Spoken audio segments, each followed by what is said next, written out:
called to order. I'm not sure where Bethany is though. And the first item on the agenda is to ask for any changes or additions to the agenda. And we need to add the minutes. And there's a Sue Quarles property discussion that we also need to add. She's the one that was trying to donate some land. Oh, on Ridge Road? Yeah, and so she kind of wants an answer to that, so we need that discussion. And anything else anyone needs to add? If not, I'll need motions. I'll move. Gary made a motion. Have a second. One second. Phil seconded the motion. Any more discussion? If having none, all those in favor signify by adding the minutes and Sue Quarles discussion. The agenda signify by saying aye. Aye. All those opposed say nay. Been approved and added to the agenda. And seeing Bethany's first, maybe we can do the minutes real quick. She's not here, she is coming, right? She asked to be on the agenda. Does she know 6? I did tell her. She might be outside, maybe. You We should go look. New time or old for time? people. No, she's tiny. So she was here an hour ago. Yeah. So it's October 17th minutes. Hey, did Marco by any chance mention what the program was? Did she give it a title? Oh, let me look back in my minutes. I mean, she offered a new program, but it was like, okay. Trying to remember what the. Myrec.com. I'll put that in. Yeah, website. Yeah. Yeah. It's more of a informational. No, it's fine. I don't mind adding that. No, but that's what the whole thing is it was more of an informational website type of thing, right? Yes. A groupie follow thing. Right. A group thing and where you can make Yeah. payments to You your. can make payments. Right, you can Yeah. make payments Just- and sign up for stuff and make payments at the same time. Yeah, but It was like a Which- program that most rec Needs probably, talk an executive. yeah. but I think I see.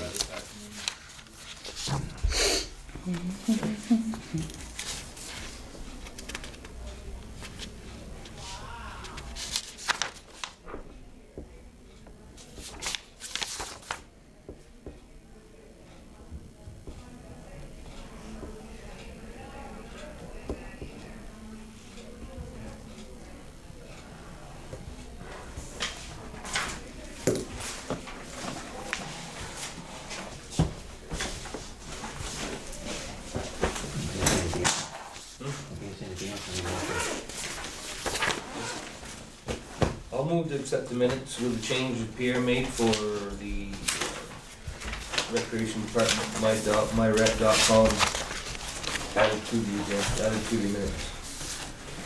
Phil made a motion to accept minutes with the changes. Can I second that if I wasn't at the meeting? No. I can. Okay. So Second, yeah. Gary seconded the motion. Any more discussion? Those are for you if you want them. If having none, all those in favor of approving the October 17 minutes, signify by saying aye. Aye. All those opposed, say nay. Minutes are approved. Hey, Bethany. Hello.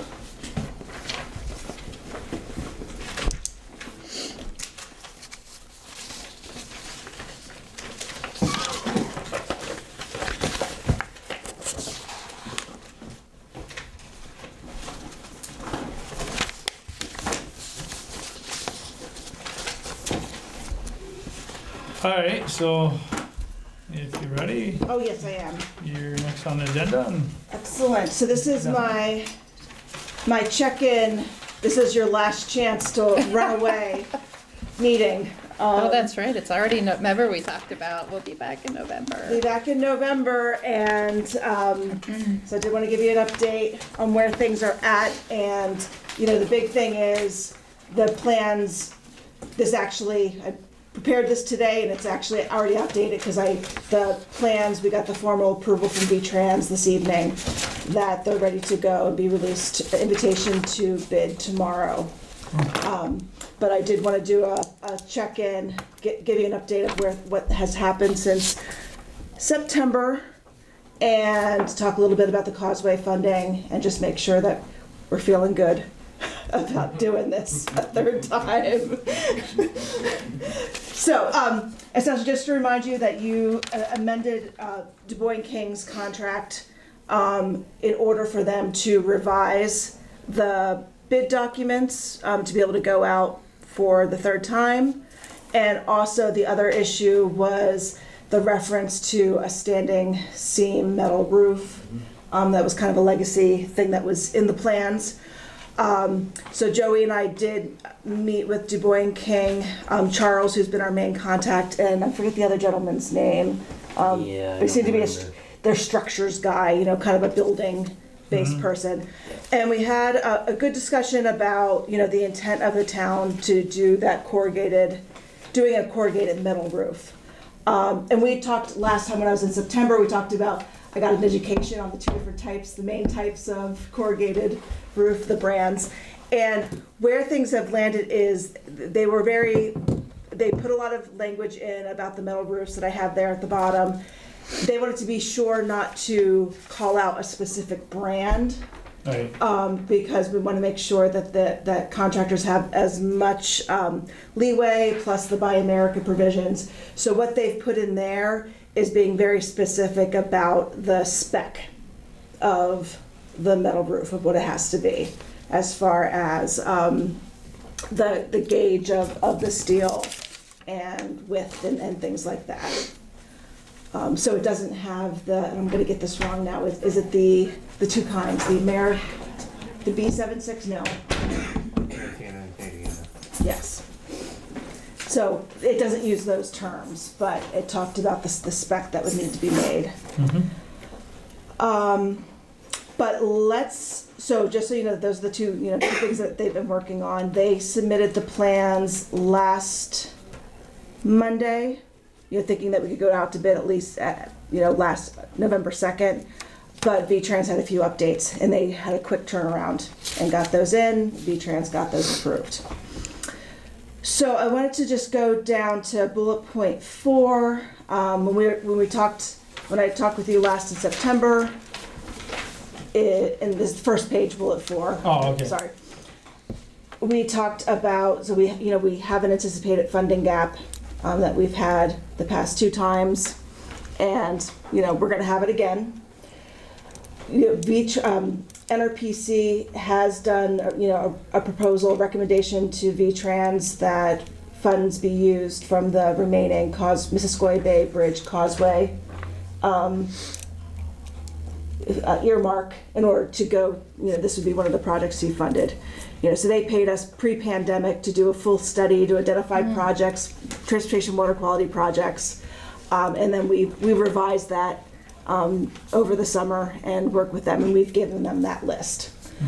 So part of that, and part of, I'm not sure if we talked about in September or if it's something that we thought about and we talked about with Du Bois King in our meeting about the roof, was if that funding is available July 1st, because that's funding that has to be approved by the legislature. What does that do for, the project? And I at least wanted to give you those 2 points from Joel Perigo from V-Trans Municipal Assistance Bureau of, we're looking for guidance of, well, what do? We know that this money's not guaranteed. The legislature has to go through a process, but so does the town go out to bid, and do we say, a start date not till June 1st, and knowing that it will carry over through July? And they weren't much help. But I at least wanted to pass along, their caveats of this is not guaranteed funding, yada yada.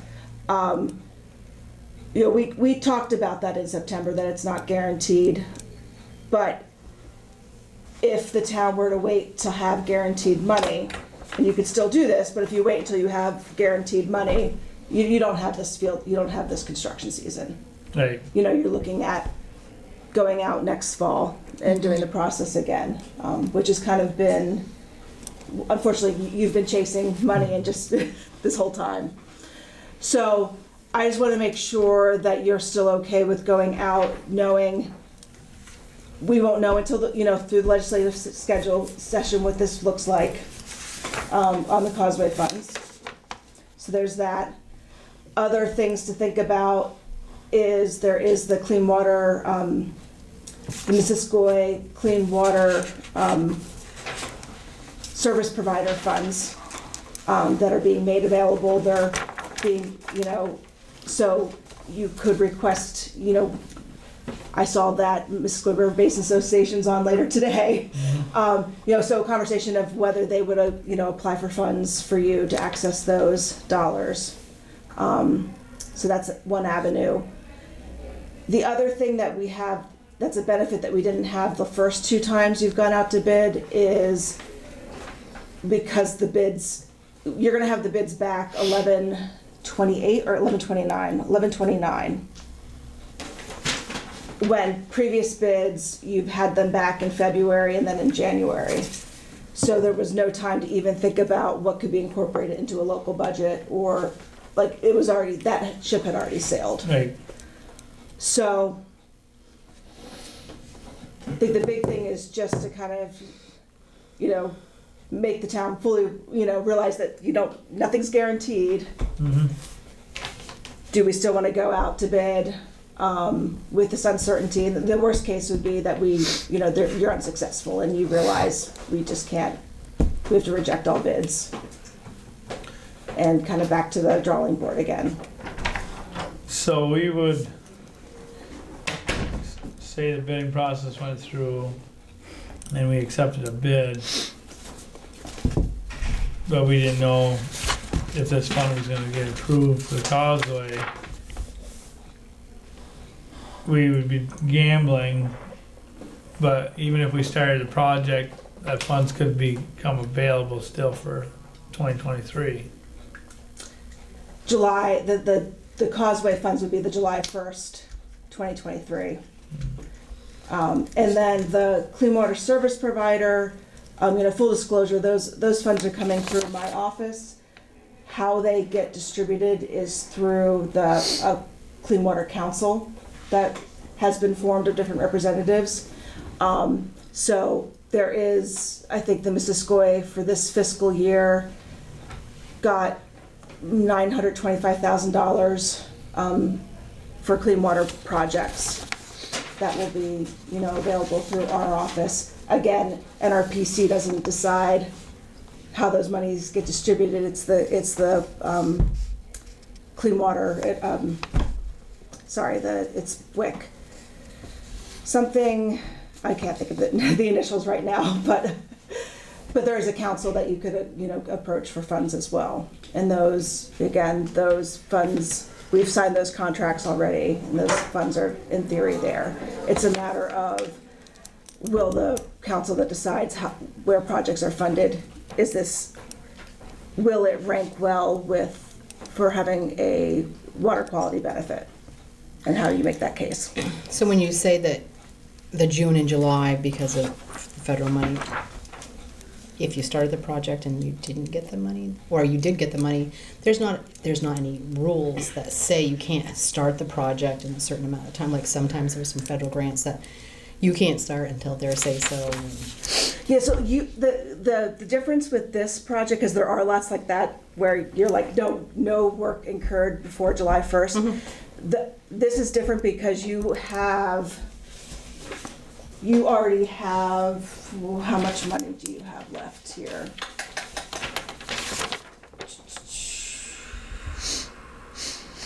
Grant funds. What did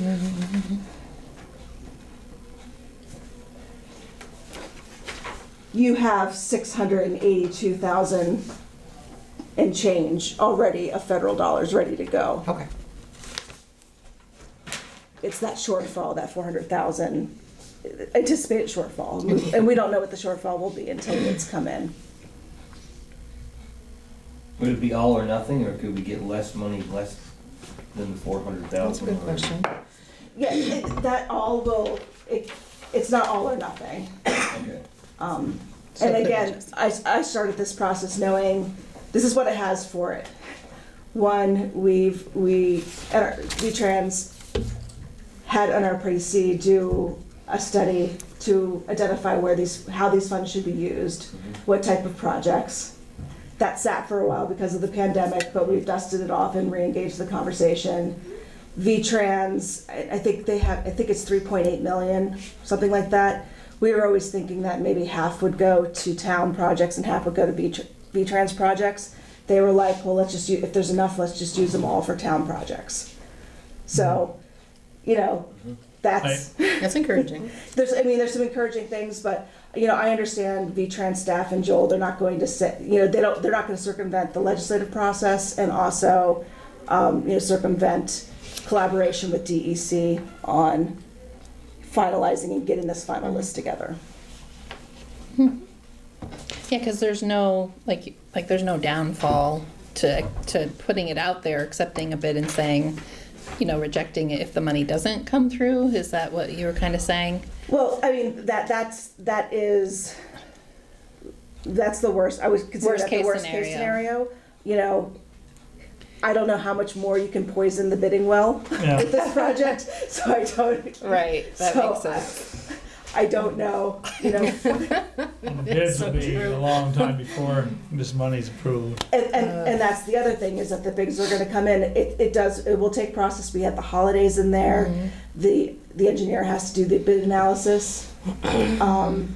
There's also a piece to actually knowing what the shortfall is and being able to go back to V-Trans and, Clean Water Service Provider and be like, this is all that stands in the way between having this legacy project done. What would happen if maybe this is a question for Joey because I don't know the backstory, but if it waited another round, just, so that way you know exactly what, I know, I'm just saying exactly what you're going into and you have, there's no doubt about it. Yeah. Well, I don't think there's going to be any advantage. It's either do it or don't at this point. Okay. I think at this point, we don't know a certain answer on the causeway money. It's too bad we didn't. But. I mean, the only thing that I would find, along with her question right there, and that is that because we don't know what's going to happen with lumber prices and everything, that could be a really determining factor in the next couple of months. Has been for the last two bidding I think it could get worse, especially what they say with. Not better? No. Guess I'm not doing anything else. I thought it was gonna get better at some We have point. problems with diesel and heating and everything like that. I think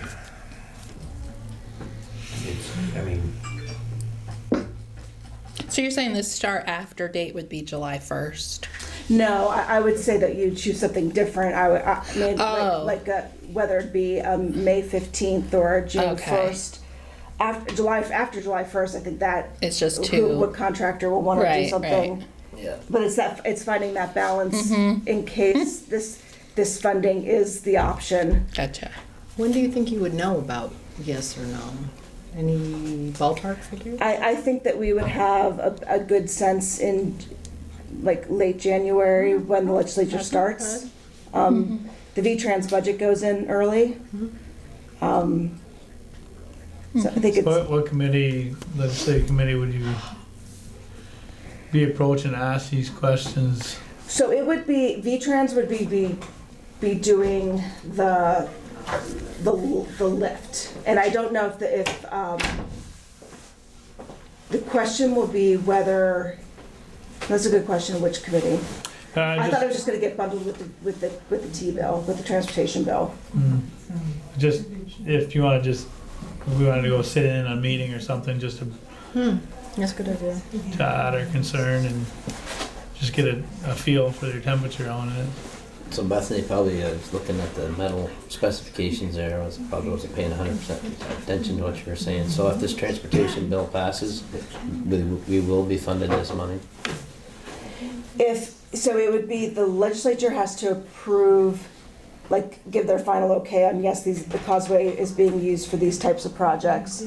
And then V-Trans said that they would work in collaboration with DEC on finalizing the project list.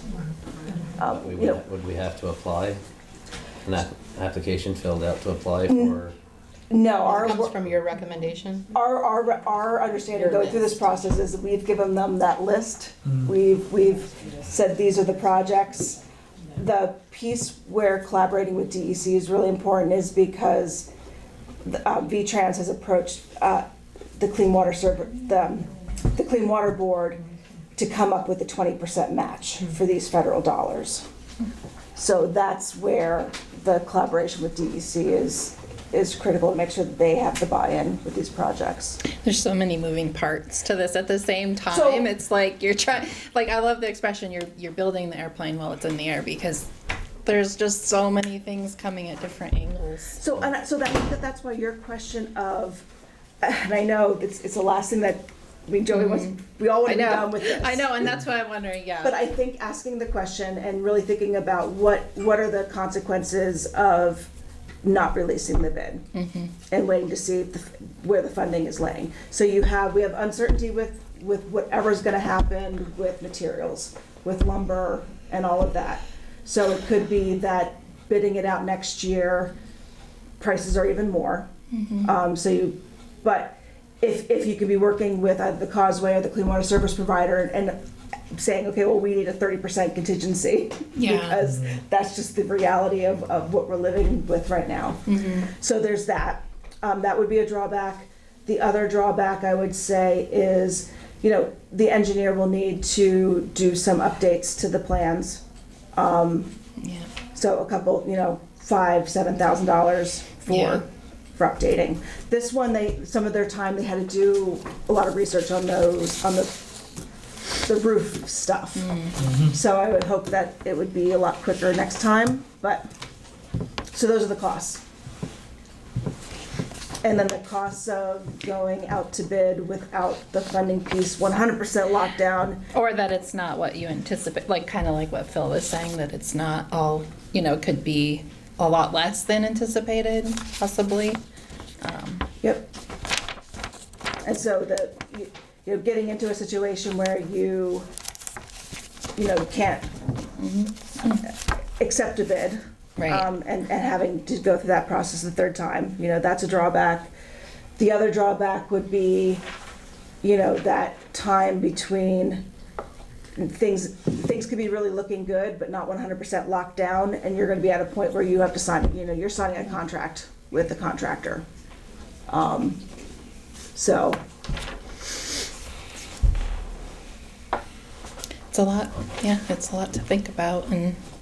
The problem is, if we wait, it's gonna be past our budget. We won't know what number to put in for our budget. If we do the bidding for next summer or something, it's a guesstimate. What you have to put, that's, we're kind of thrown up in the air, and we may know better. Causeway money is available. Yeah, and I know the town doesn't want to take, you're using grant funds for a reason, because you don't want to spend, 100% town funds on getting this thing constructed. Right. But there's something to be said about at least knowing what that shortfall is and whether if it can get built into the budget as a contingency, or, I don't know what the bonding or lending situation is, but if you can get the bids in and see what it actually does to the budget if worst case scenario happened and you couldn't get any extra funds. Because you'll at least have that information, and the previous 2 times, the timing hasn't worked out. We've been late to get everything together. We Right. haven't had that information for you for budget time. Right. Yeah.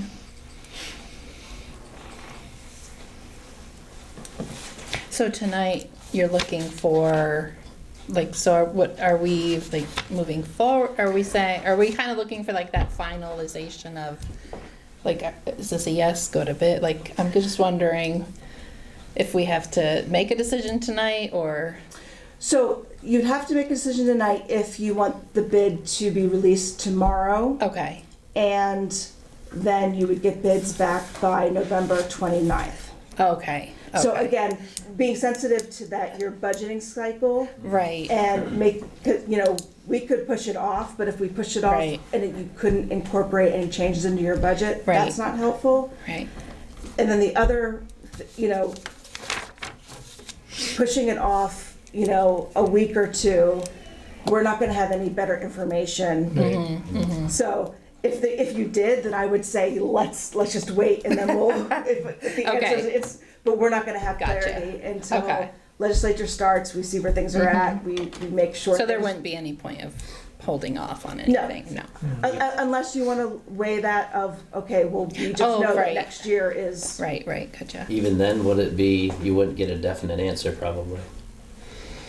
For if we went up to bid next year. No, if, once the legislatures start in January, you probably wouldn't get a definite answer till after the final budget is approved in But July 1. there, we would have more clarity, and V-Trans would be more likely to be like, yep, everything's looking good, it's in there. I Right. mean, there's been buy-in for repurposing this money specifically for transportation water quality projects in the Missisquoi Basin. So the dollars are, the intent is pretty clear in that regard. But there's probably no guarantee till There's no End of guarantees. June. There's no guarantees ever. till you send a contract to sign. I like that caveat at the end, ever. I guess you don't really have anything to lose to put it out to bid Right. for 'em, other than a process of rejecting bids. Because you're still not gonna know about this until Mhm. potentially January Yep. When would the bids be due? 29th. The November 29th. November. And we have it set for a 10 o'clock opening at the town office, as long as that works on your end. Sure. The Tuesday. Are you, are you guys open tomorrow at the town office? She said 29th. Oh, the 29th, Yeah. I thought you meant tomorrow. No, Sorry, I might have said come in. tomorrow. Gotcha, okay. We are closed. I was like, no, tomorrow. Tomorrow's not good for anybody, right? No. The bids will be going out tomorrow. Yeah, Or the, It would be advertised. It'd be advertised in the Vermont Bid Registry. I'll put Okay. an ad in the paper, Mhm. which will go out later. So the only advantage is when the bids come in the 29th, if they're quite a bit lower than the last time, which I doubt they're gonna be, then you might be able to say, yeah, we probably could do that. Because you're still not gonna know about the causeway money until January, You're not, June. but, or if it's over some, the town might want to look at, okay, what does it look like if we put it in the budget, but we're still pursuing these two other funding sources, but to see what it actually does and kind of do that cost benefit of what does it cost if we do it now versus what do we wait? And in our, your grant funds and your local match, the value of it, is continuing to erode as time goes by. yeah, and I think it would be a good thing if we could find out what committee that goes through, and if we would decide to do this early bidding and then, still, put a face to yourself and legislator that this is the whole process has gone this way, give them the spiel just to let them know, what the need of the funds are for. Yep. We were looking at 180,000, now we're up to close to $500,000 that the taxpayers are gonna have to pony up basically because of pandemic. Yeah, pandemic. And we've got more grants on top of that. It's just, Yeah, it wasn't for a lack of trying to chase the money, it was just always timing. time taking away whatever extra money you've been able to get. And I think from the consensus before, bonding money or borrowing money for this project isn't something you really desire to do. Right. You'd rather, if you're gonna do something like that, for some paving projects or something like that.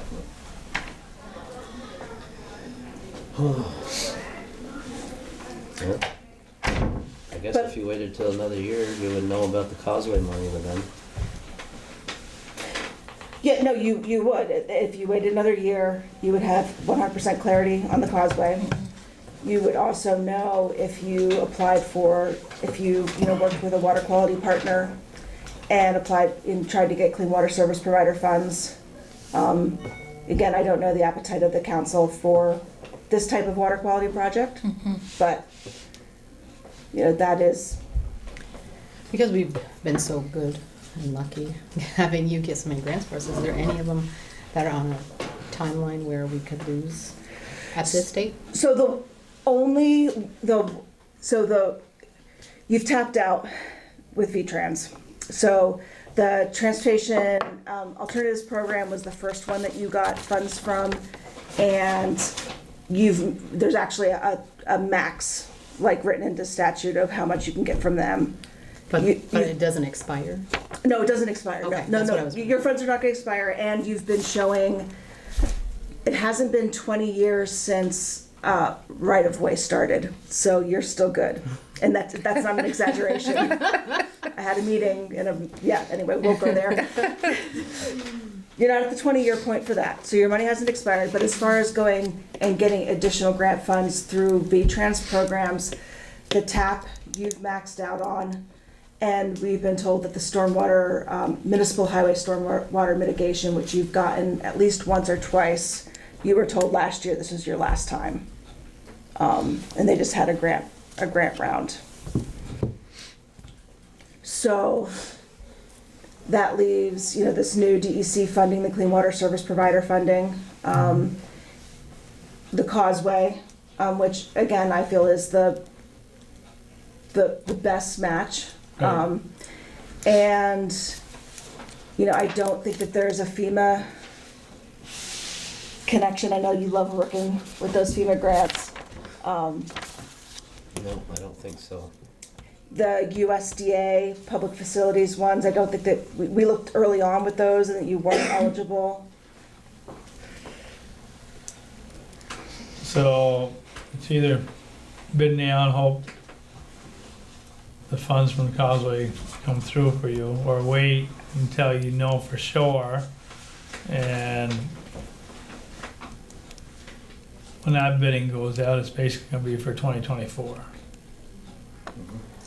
Yes, if you wait until the funding picture is completely crystallized, be going out, let's say September, Yeah. October of 2023 for the 2024 field season. Are we able to change the bid date, Yes. like As, December 15th? as far as when they're due or when you go Yeah, out to when they're bid? I mean, Well- even if we put them out tomorrow, it's just that I'm just looking at kind of the job that I do, and it's like, are you kidding me? I got 1 month to get this done in, with Thanksgiving and the whole works, where, So that is completely, those dates are completely flexible. The dates, what the engineer put in were like the recommended time that it's open. I don't know if he took out Thursday and Friday for Thanksgiving. well, right, but I'm just saying, it's just, What would, we're already on the 7th, and it's like, what would a 15th opening do as far as your budgeting process, though? I imagine you've already started? no. No, we start in January. You start in January. Yeah. So we've got a little bit of flexibility.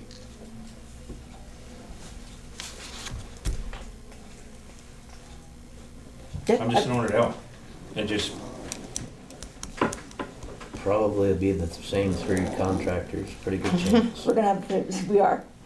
So they probably got the math done already, they just gotta punch in new dollar values to whatever. There's a 20% to everything. Yeah.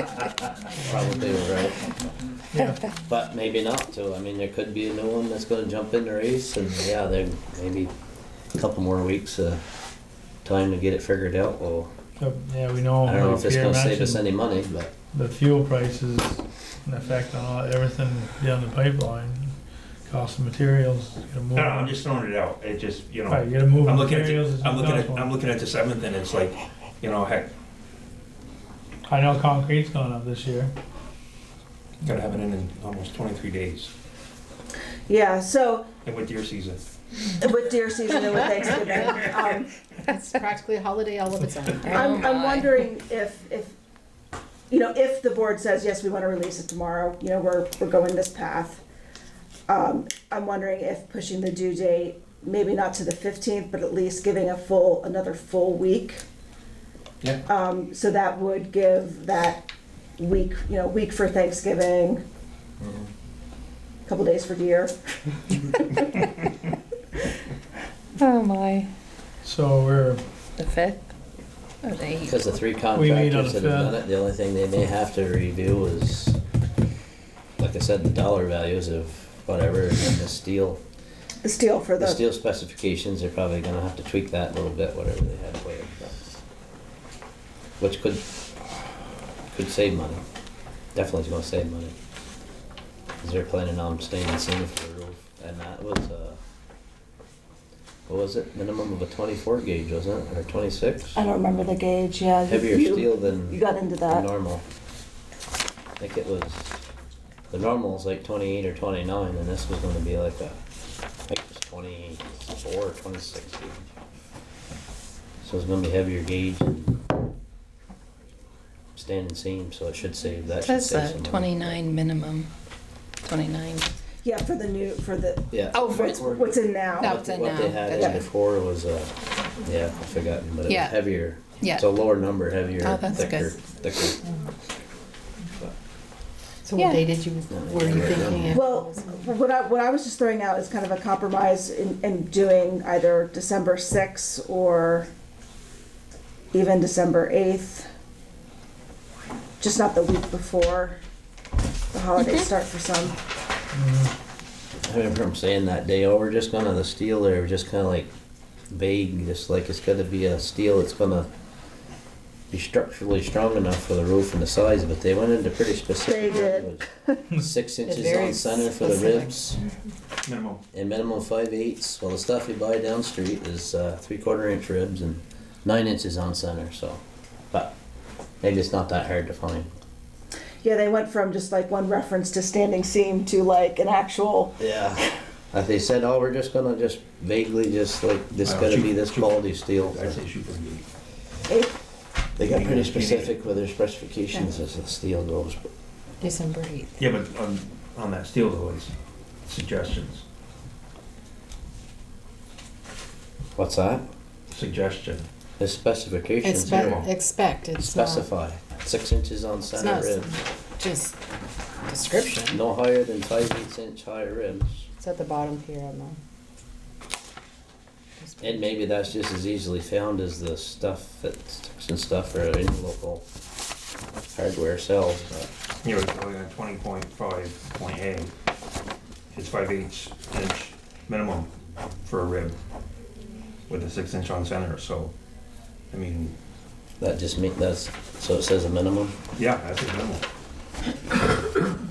Okay. And then on the 6 inch, I mean, I don't know if they have any problems with saying 9, because most panels are 9 inches, but you can negotiate that down. yeah, that's. I think the big thing is giving them enough so that they can put in there can be, there's always gonna be change orders, but enough to be able to really have a good solid bid. Yeah, This is much better than the standing seam reference. yeah. And Joe, I think these are all, if you wanna, in your spare time, I think they're all on page 15, is Okay. where they added all of that language. Yeah. So we need a motion? Well, I mean, that's up for you, if you're. Yes. Okay. So I guess if that's what you, if you want it to go out to bid tomorrow or not is the question tonight. I don't know if it's gonna do any good or not. Unless it's considerably cheaper than it was the last 2 times, then it might be a definite like, oh, okay, well. Well, are you leaning So- for asking them to wait until the summer? No, I'm not asking them to wait, I'm just, So either way, you're gonna know whether or not you're gonna get that funds next, you're not gonna know either way. you will, by the end of the project, you will know. So if you don't get it, you're gonna have to fund it anyways. Right, And, You're not gonna know before it starts. right. Yeah, Well, you may have a very good idea. yeah, but again, you're not gonna, it's not gonna be, so again, this is, I don't wanna call it, it's not necessarily a gamble because you're not putting money out yet, It's a chance. but it's a chance, it is a chance. So if you Right. put it out to bid, say the bids come back exactly the same as they were last year, and they say, if we're gonna get the causeway money, that's good, that's fine, but if we're not, then it's not fine. Right. So, make a decision then. What, December 7th or whatever, 8th, when the bids come in?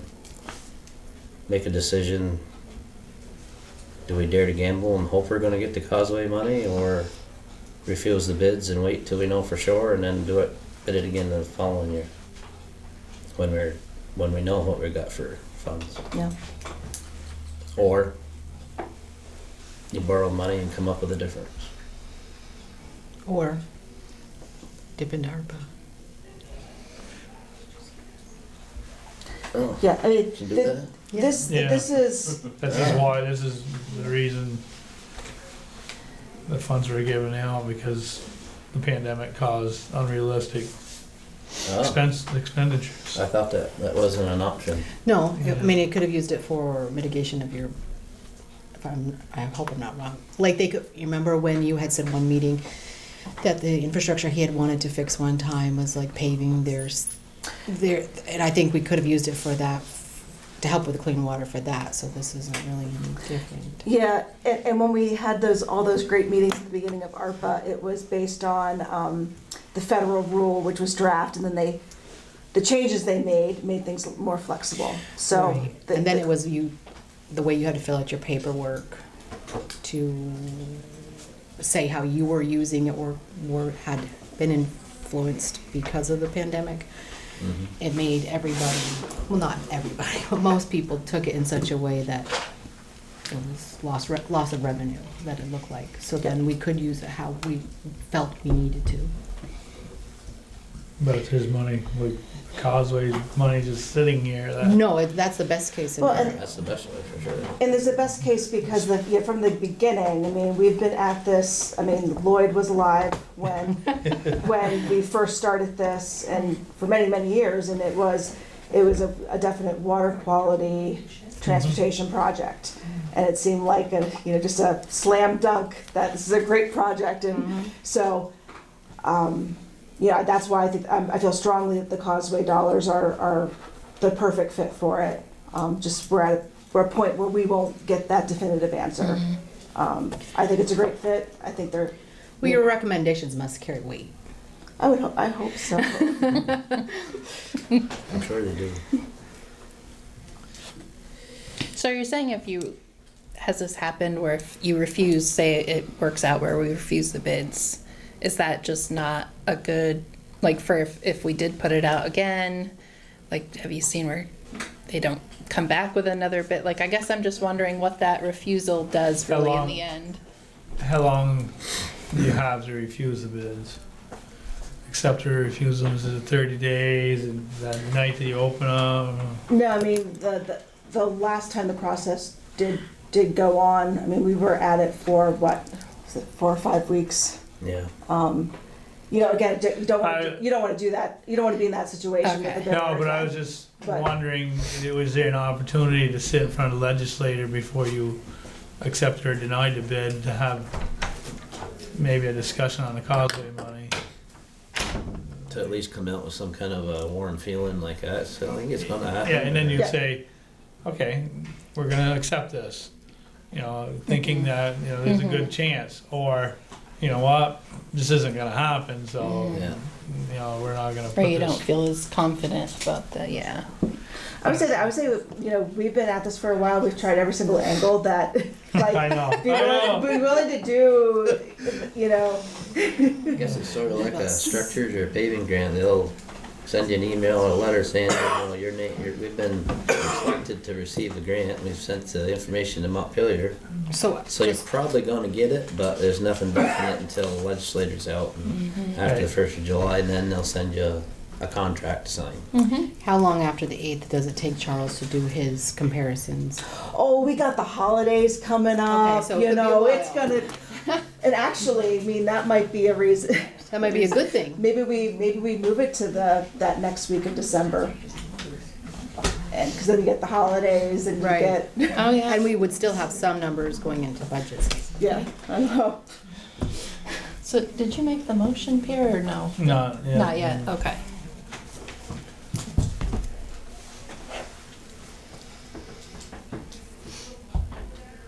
Ain't gonna know until we get the bids. Well, I move it, we give this a try. Let's move forward. I'll second. So Pierre made a motion to go ahead with the bid process. Jessica second the motion. That's what I'm saying. Any more discussion? If not, all those in favor of starting the bid process and having December 8th or following week for bids to come back, to be open at, signify by saying aye. Aye.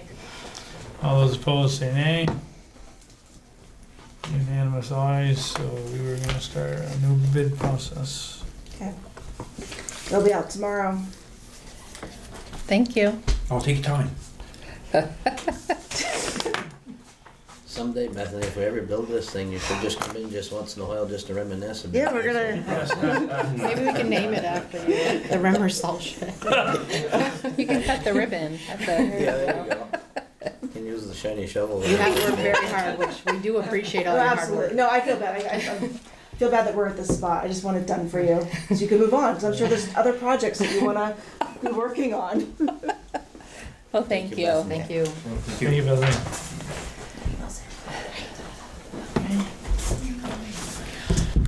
Alright. It's public. Executive will be like at 7:30. Do you want me to, you want to sit in the truck? I can text you, or you can sit and just listen to it. Brighter in here and more comfortable. No problem. And lighter. I like this. Can we put on the chair behind you? Yes, Joey. Joey, I like, she said in your free time, you can look at those. Probably should.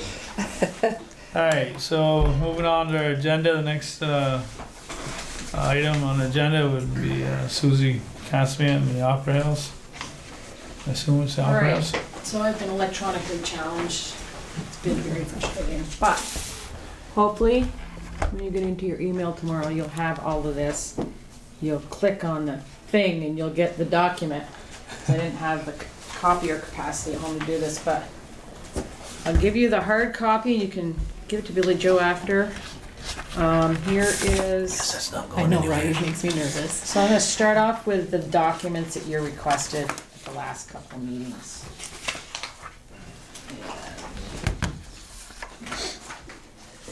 One for Dino, one for Billy Joe. Short arms. Yeah, Dean must be still visiting. He called this afternoon. They're on their way back. There's some So,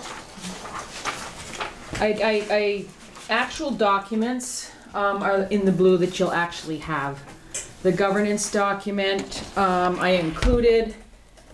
It was pre-renovation, so you might find the language doesn't really help with where we are now. It was about what duties people are gonna have for fundraising and seeing if the building could be renovated, et cetera, et cetera. Same thing with a memorandum of understanding adopted in 1997. I have that document for you as well. And then in 1998, they clarified it. Again, all of that is around renovation. On John Scott's notes, make a selection first, yes. In 2002, he talks about via complex series of agreements with town and village, quote, hot potato negotiations, care and keeping, renovation / operation of Opera House entrusted to friends. That might just lend a little bit of a, see where the path that we've been going on. a document around 2004 says that the Opera House has volunteered to manage, the Friends of the Opera House have volunteered to manage the Opera House for the town without charging for those services in exchange for the privilege of using the facility to further the Friends' mission to promote, encourage, and assist performers and artists. And that full document will be in there as well. So I have those documents for you around past languages of, you know, responsibilities and whatnot. You wanted to talk about rental agreements. I found back as far as 1997 and formally adopted in 1998. They had a Category A, free for taxpayer supported activity, and Category C, I don't know what Category B was, because I didn't find that, but Category C for any for-profit group or organization, any private individual for any purpose. So again, that direction was going on in 1997. They were doing private rentals.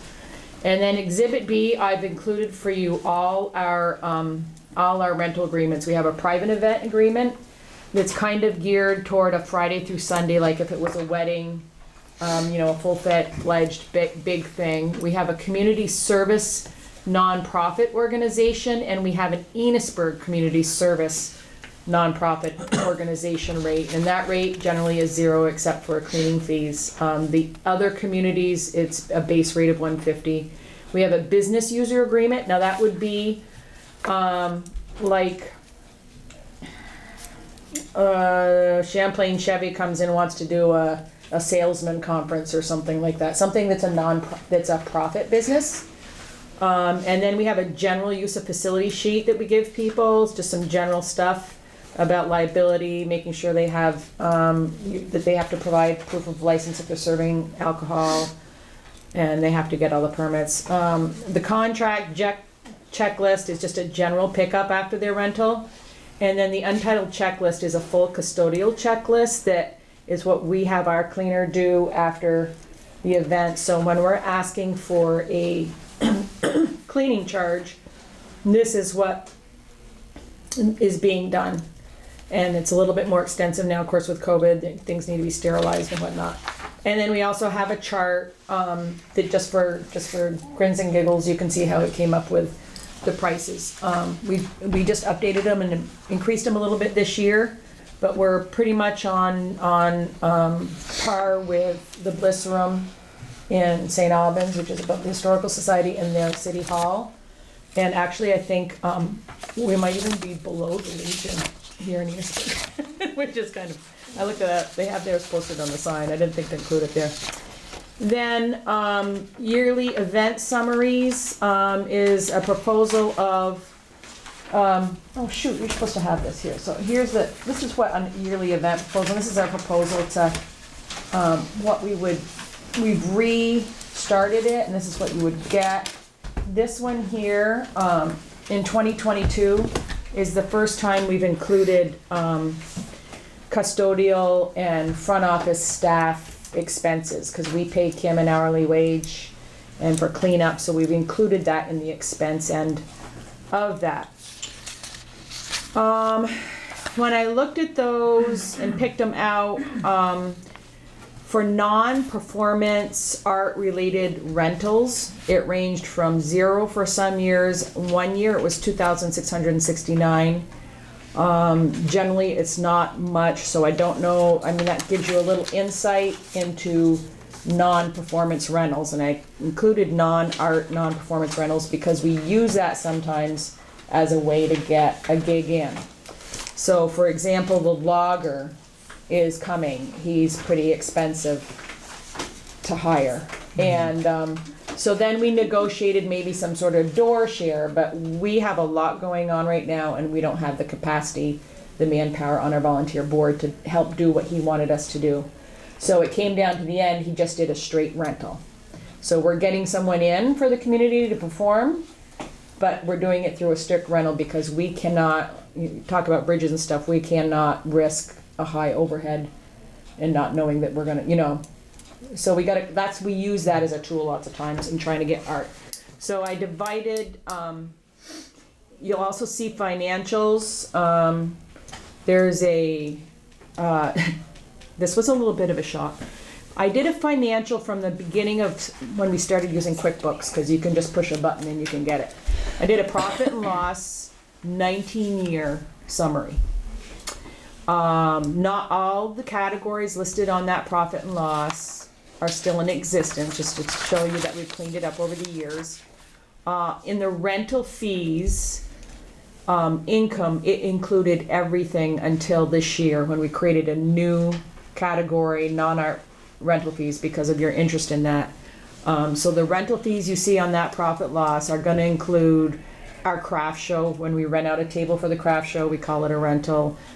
Dairy Day pageant, Wizard of Oz, the Mark Shelton show, Miss Vermont pageant. Those are all art things, but they were included in there. So we have 19 years, well, let's say 18 years, because not this year, that included art rentals as well.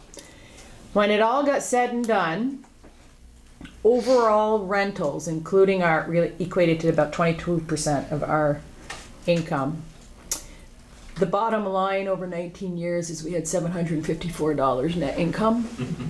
So that was a big shocker. But we're a nonprofit, we're not supposed to make money, so I guess we're in there. And then I also included a 2022 profit and loss to date for this year. And then on tab 5, I've included the sheet you already saw, which was volunteer in-kind hours. We had to do it for a grant, so we had that information. We applied various rates, and so you'll be able to see what rate value we're charging for each. I think we did $20 an hour for actors, and so you'll see that we just applied some rates that we thought were close to being what they should be. I've also included that sheet that kind of documents the grant monies that we brought in. You already have that, the pamphlet for the public.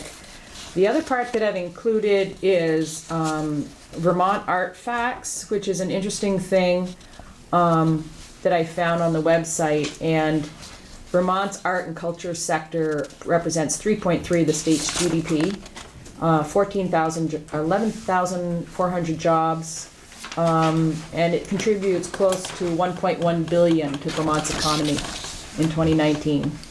So it has its part.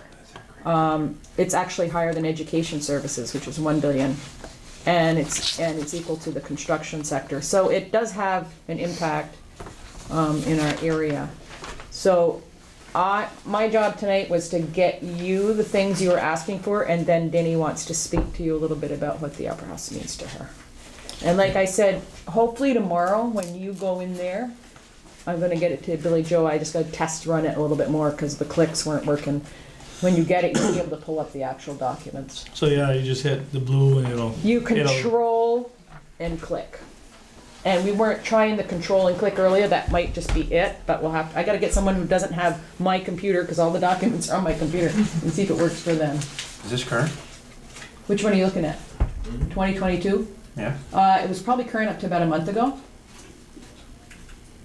Was that created summary or at the beginning of this year? Like, was it a look back or is it like? No, that should be the beginning of the year. So it's from this year to date. Right, Up to but about a it, so it month was ago. but was it created in I the beginning of the year? No, or I is pulled it up, summative? I used to do it when I was the manager, and then we had a number of managers, and it the format kind of changed. I like the format I had. I gave it to Kim, and so she filled it in with, this is for you guys.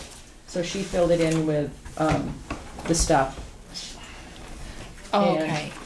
So So this like- is gonna so like be at a the running thing that we keep up, and then we're gonna we do a big annual meeting in which we do our profit and loss, and Right. we do a programming report. This will be our programming report, which actually shows our profit and loss for each event. So Okay, so it's summative, so there's nothing like at the beginning of the year that says, these are our, this is we're the year working lineup. on we're working on a proposal Okay, of events that's what I for was wondering. 2023. Gotcha. We've kind of been stutter stepping since COVID because we Okay. didn't know. No, that makes sense So because. this year, we're okay. actually hoping, it will be a fluid document, things get canceled, things Oh, get yeah. added.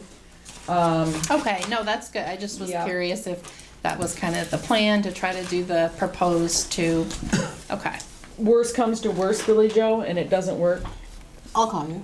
You'll call me. So I have Danny, your you're cell up. and your email. Did you have any Is there- questions on that information? Was the proposed MOU, that's The not one that this? you had That's in the given back, us. yep. Is that, the Is- one that you gave me months ago has not changed. Well, we never got any input on what needed Okay, so changing, you it's just this said you one. did. Well, that's what I'm asking Yeah, you, so it's yeah. not changed. Nothing's changed. Okay. Thank you. Thank you, Susie. Hey, Howdy, howdy. Hi. Danny. Good, how are you? I'm fine. Well, a couple of things that I wanted to say tonight. First of all, the devil's in the detail, and boy, do you have a lot of detail to go through with the stuff that Susie just gave you. And I know that one of your biggest interests had to do with the rental stuff, but there were a couple of things I wanted to say. First of all, I was at the joint meeting that you had with the select board and stuff. The trustees. And it strikes me that you have a tremendous amount of stuff on your plate all the time with a lot of detail and some really big issues. And I thought, well, gee, is the Opera House, are we sort of trivial compared to everything else that's going on? And I thought about that for a little bit, and I thought, no, by gosh, we're not, because there are things that have changed. I've been here now 50 years. I've seen Enosburgh grow in numerous ways to make it a more appealing community. I've seen things like the main street with some flowers on it, for instance. I've seen the rail trail develop and the stuff on the river. And all of that makes the place much more welcoming to people. I've seen better signage for where the restaurants are and how to get around, and that's the village has done better about posting where things are. So it's exciting to me to see all of that happen. So where's the Opera House in all of that? And I think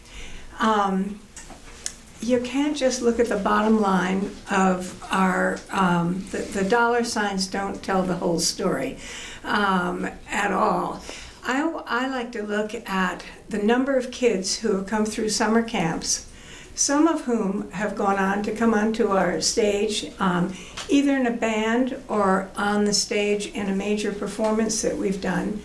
And if you look carefully, I came up with about at least 12 people who've gone into the arts because they had a start here in Enosburgh. I'm thinking of people who are making music in New York City, believe it or not. People who have become choreographers.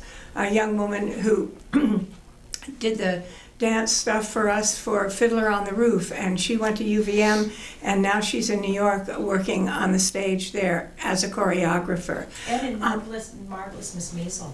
Is that information put out anywhere? Like, are there, just to kind of Well, connect? Good question. I mean, Because I wouldn't know that. Well, so that's why I started thinking about it, Yeah. and I was brainstorming with some other people.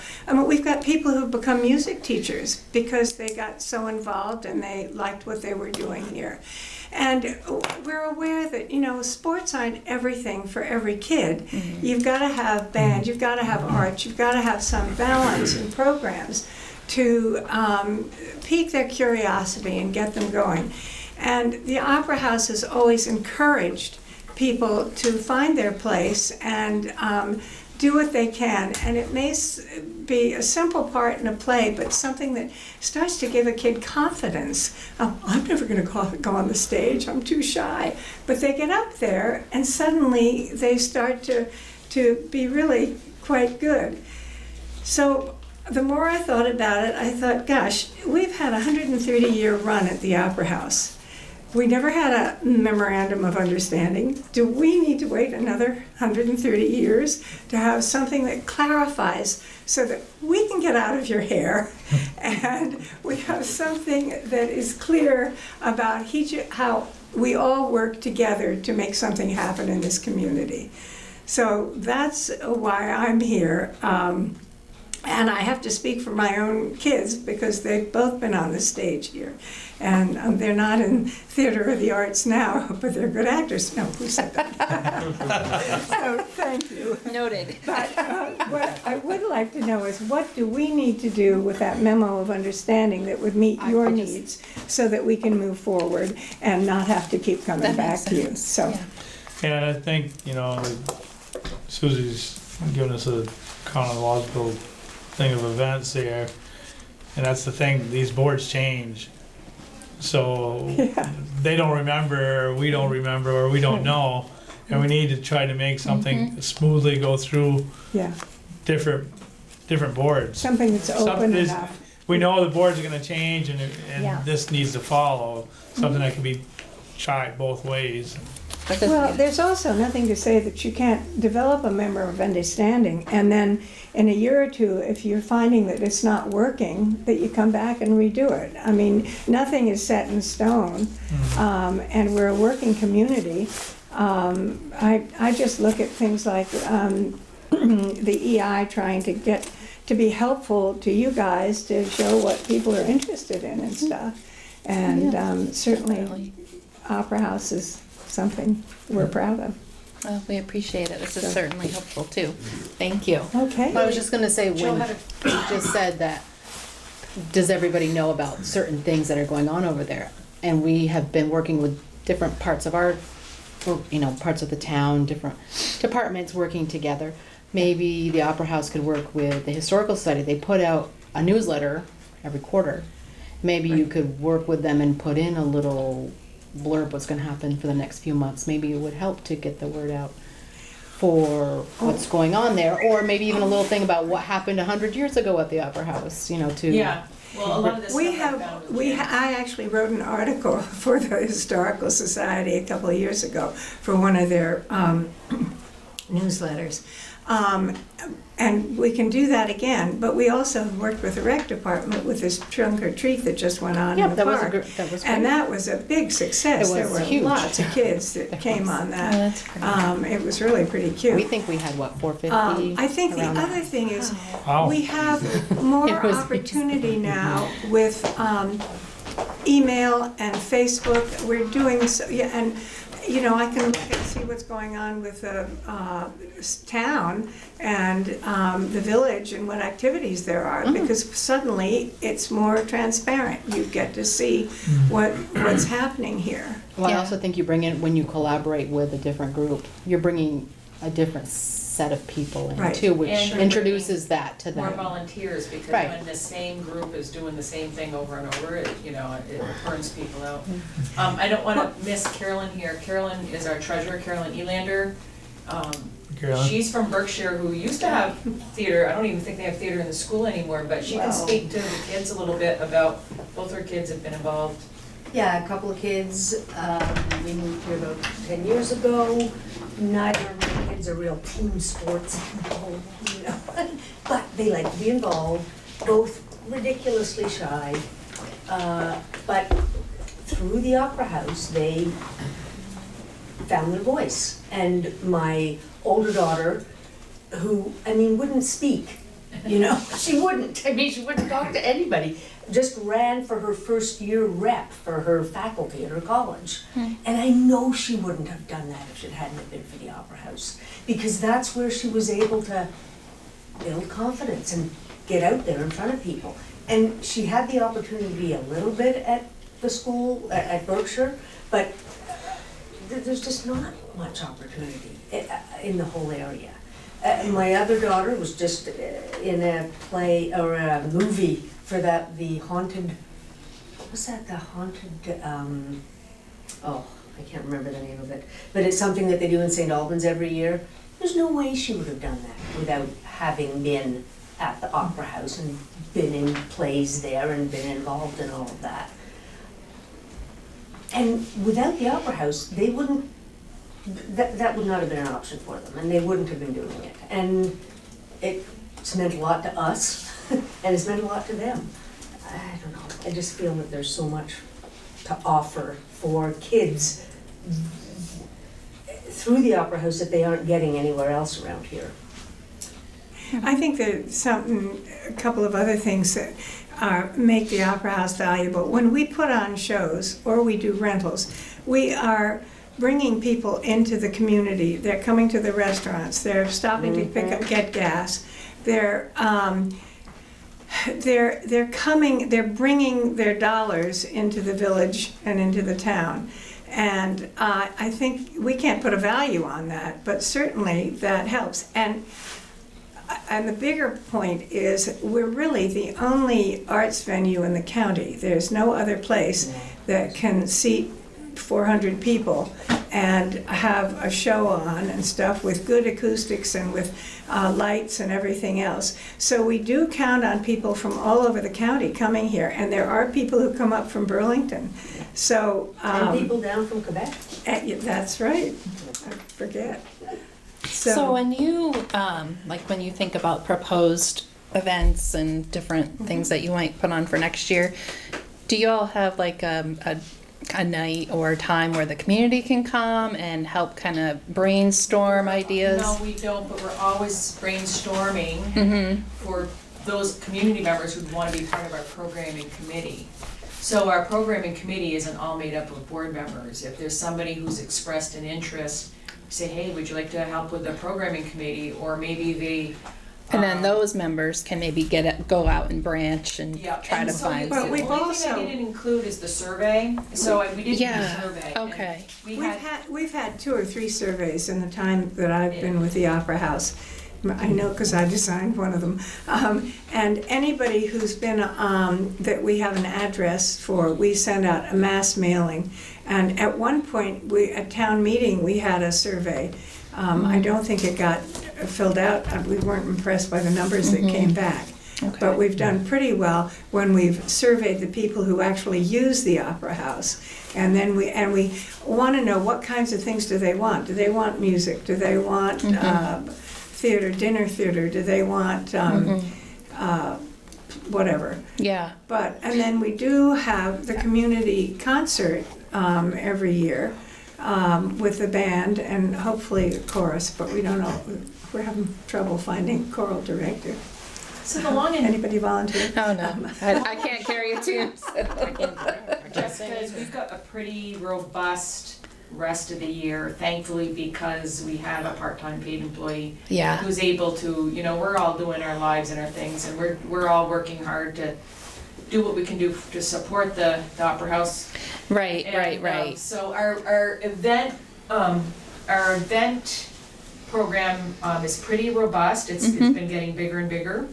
Well, We it's on the do count website on- too, so if Right. anybody looks at the website. So when do you meet, when is your next meeting for next, when you talk about 2023 We're events? looking for a weekend date. It'll probably be a Saturday morning. Okay. Probably not Wanna this go. Saturday because I'm headed, but we will keep you in mind. Okay. But the other question, when we leave here, we'd like you to, let us know specifically. Larry, I know you looked at the MOU and you weren't happy with it, but you really didn't have much time to look at it. And I didn't walk away knowing which part exactly was the part that we needed to massage.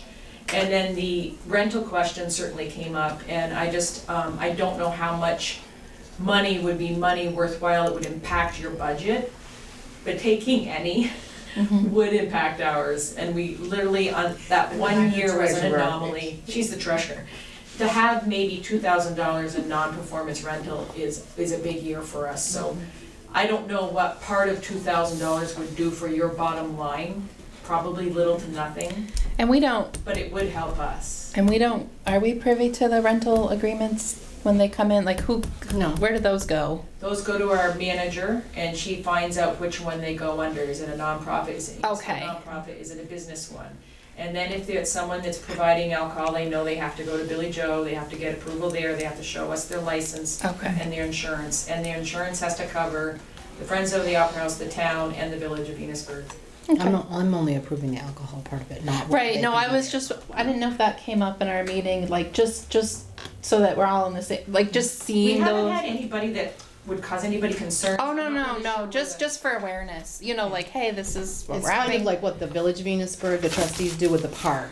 They present it in an open forum like this, and they say so-and-so wants to use the Yeah. park this day, these hours. I think that's what she's I getting. can't, yeah, I think that came up, something about just transparency You at know, the a last. lot of the stuff here that Susie's given us tonight is stuff that we Well- don't have eyes on. Yeah. And we'll look don't at- have yeah. an idea yeah, on. hey, you're welcome to come on board. Welcome, guys.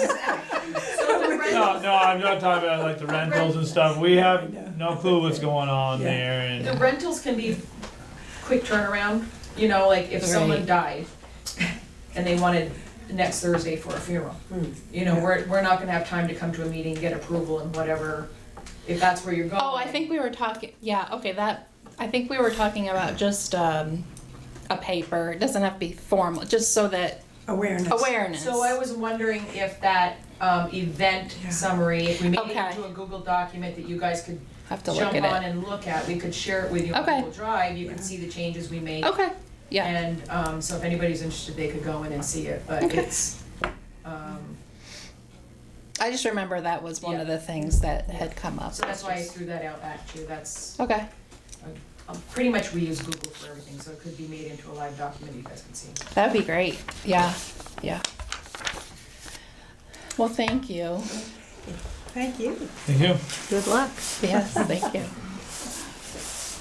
So I don't know what the follow-up is, I mean, I did throw a lot of stuff at you, so I will make sure the links are, Yeah. I got a big day tomorrow, I'm gonna New York City. So do we. And- Don't call me tomorrow. I said, don't call me tomorrow. Yeah, I'll so- see you tomorrow. You can see me, but don't call me.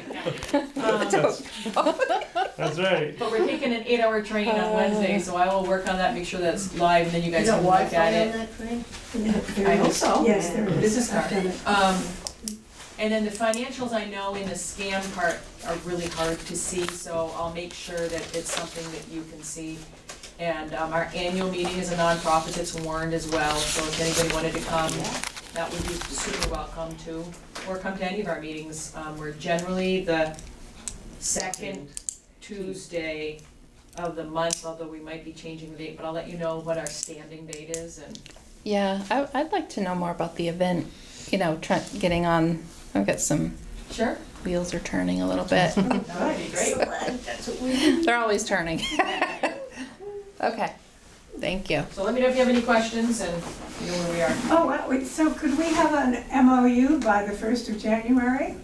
Just throwing it out there. We get this information from Susie, we can digest it a little bit more in the Okay. next, we got a couple more meetings before then, so. The other thing that I found when I was reading through was that at one point, Paula Kane was representing the Opera House and Jesse Bugbee was representing the town. And there was a suggestion that the two of them would get together and figure out an MOU. So you could ask Jesse if there's one out there kicking. If there is, neither one of us has been going by it because we haven't seen it, but there might have been something way back then.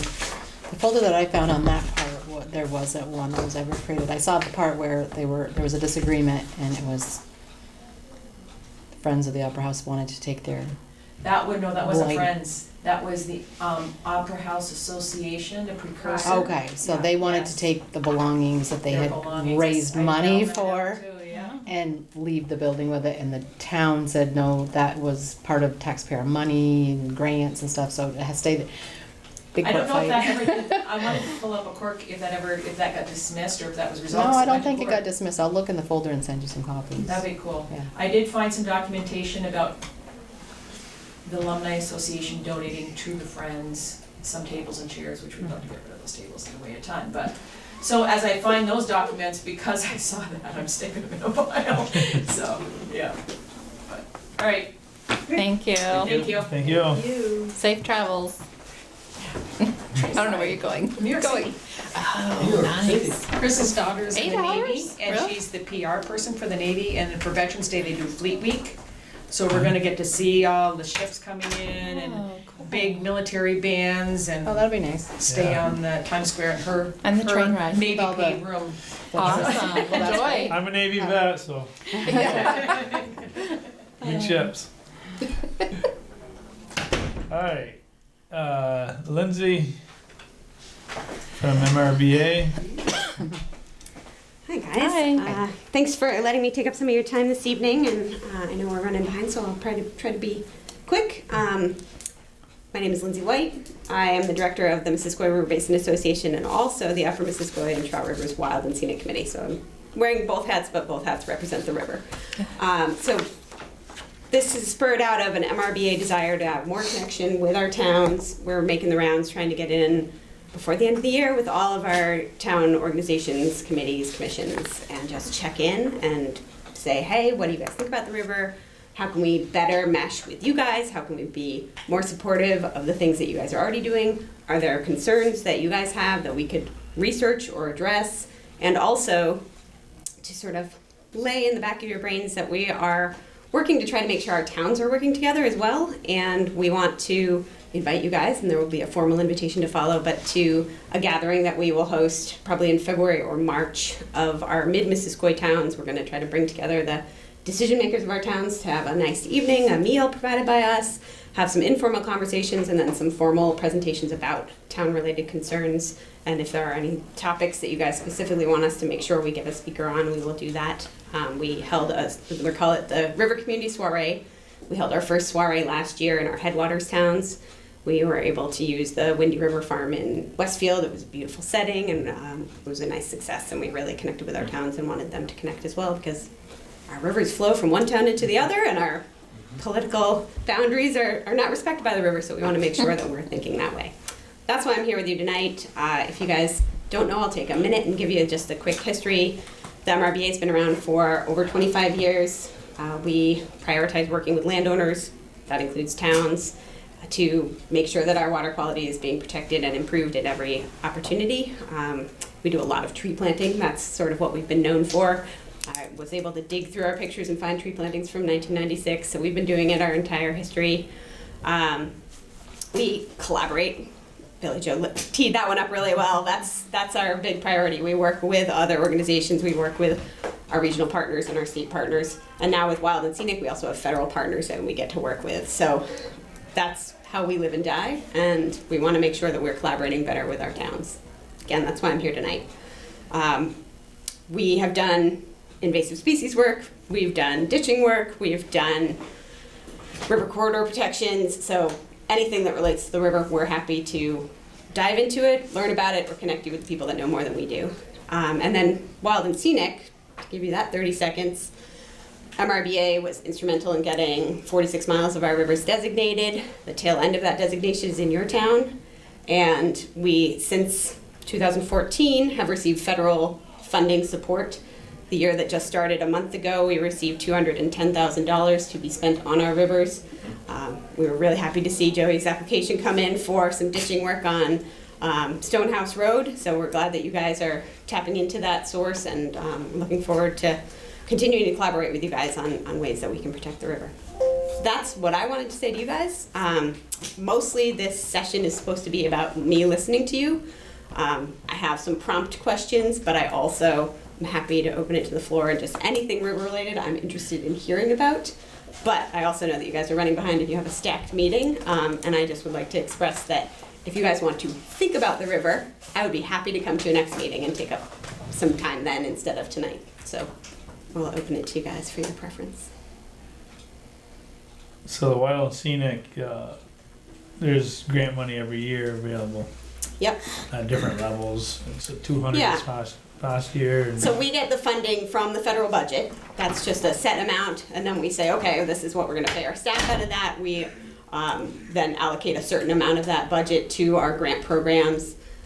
This year we had every year for the last number of years we've had 2 separate grant programs. Our river community grants are generally more experiential, I guess. So they're more about getting people connected to the river, purchasing the boats that are on the Brownway Trail, things like that.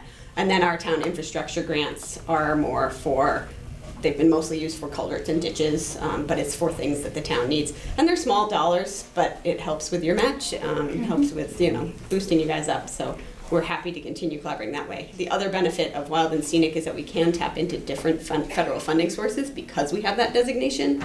We're a part of a national system. We have partners at the National Park Service.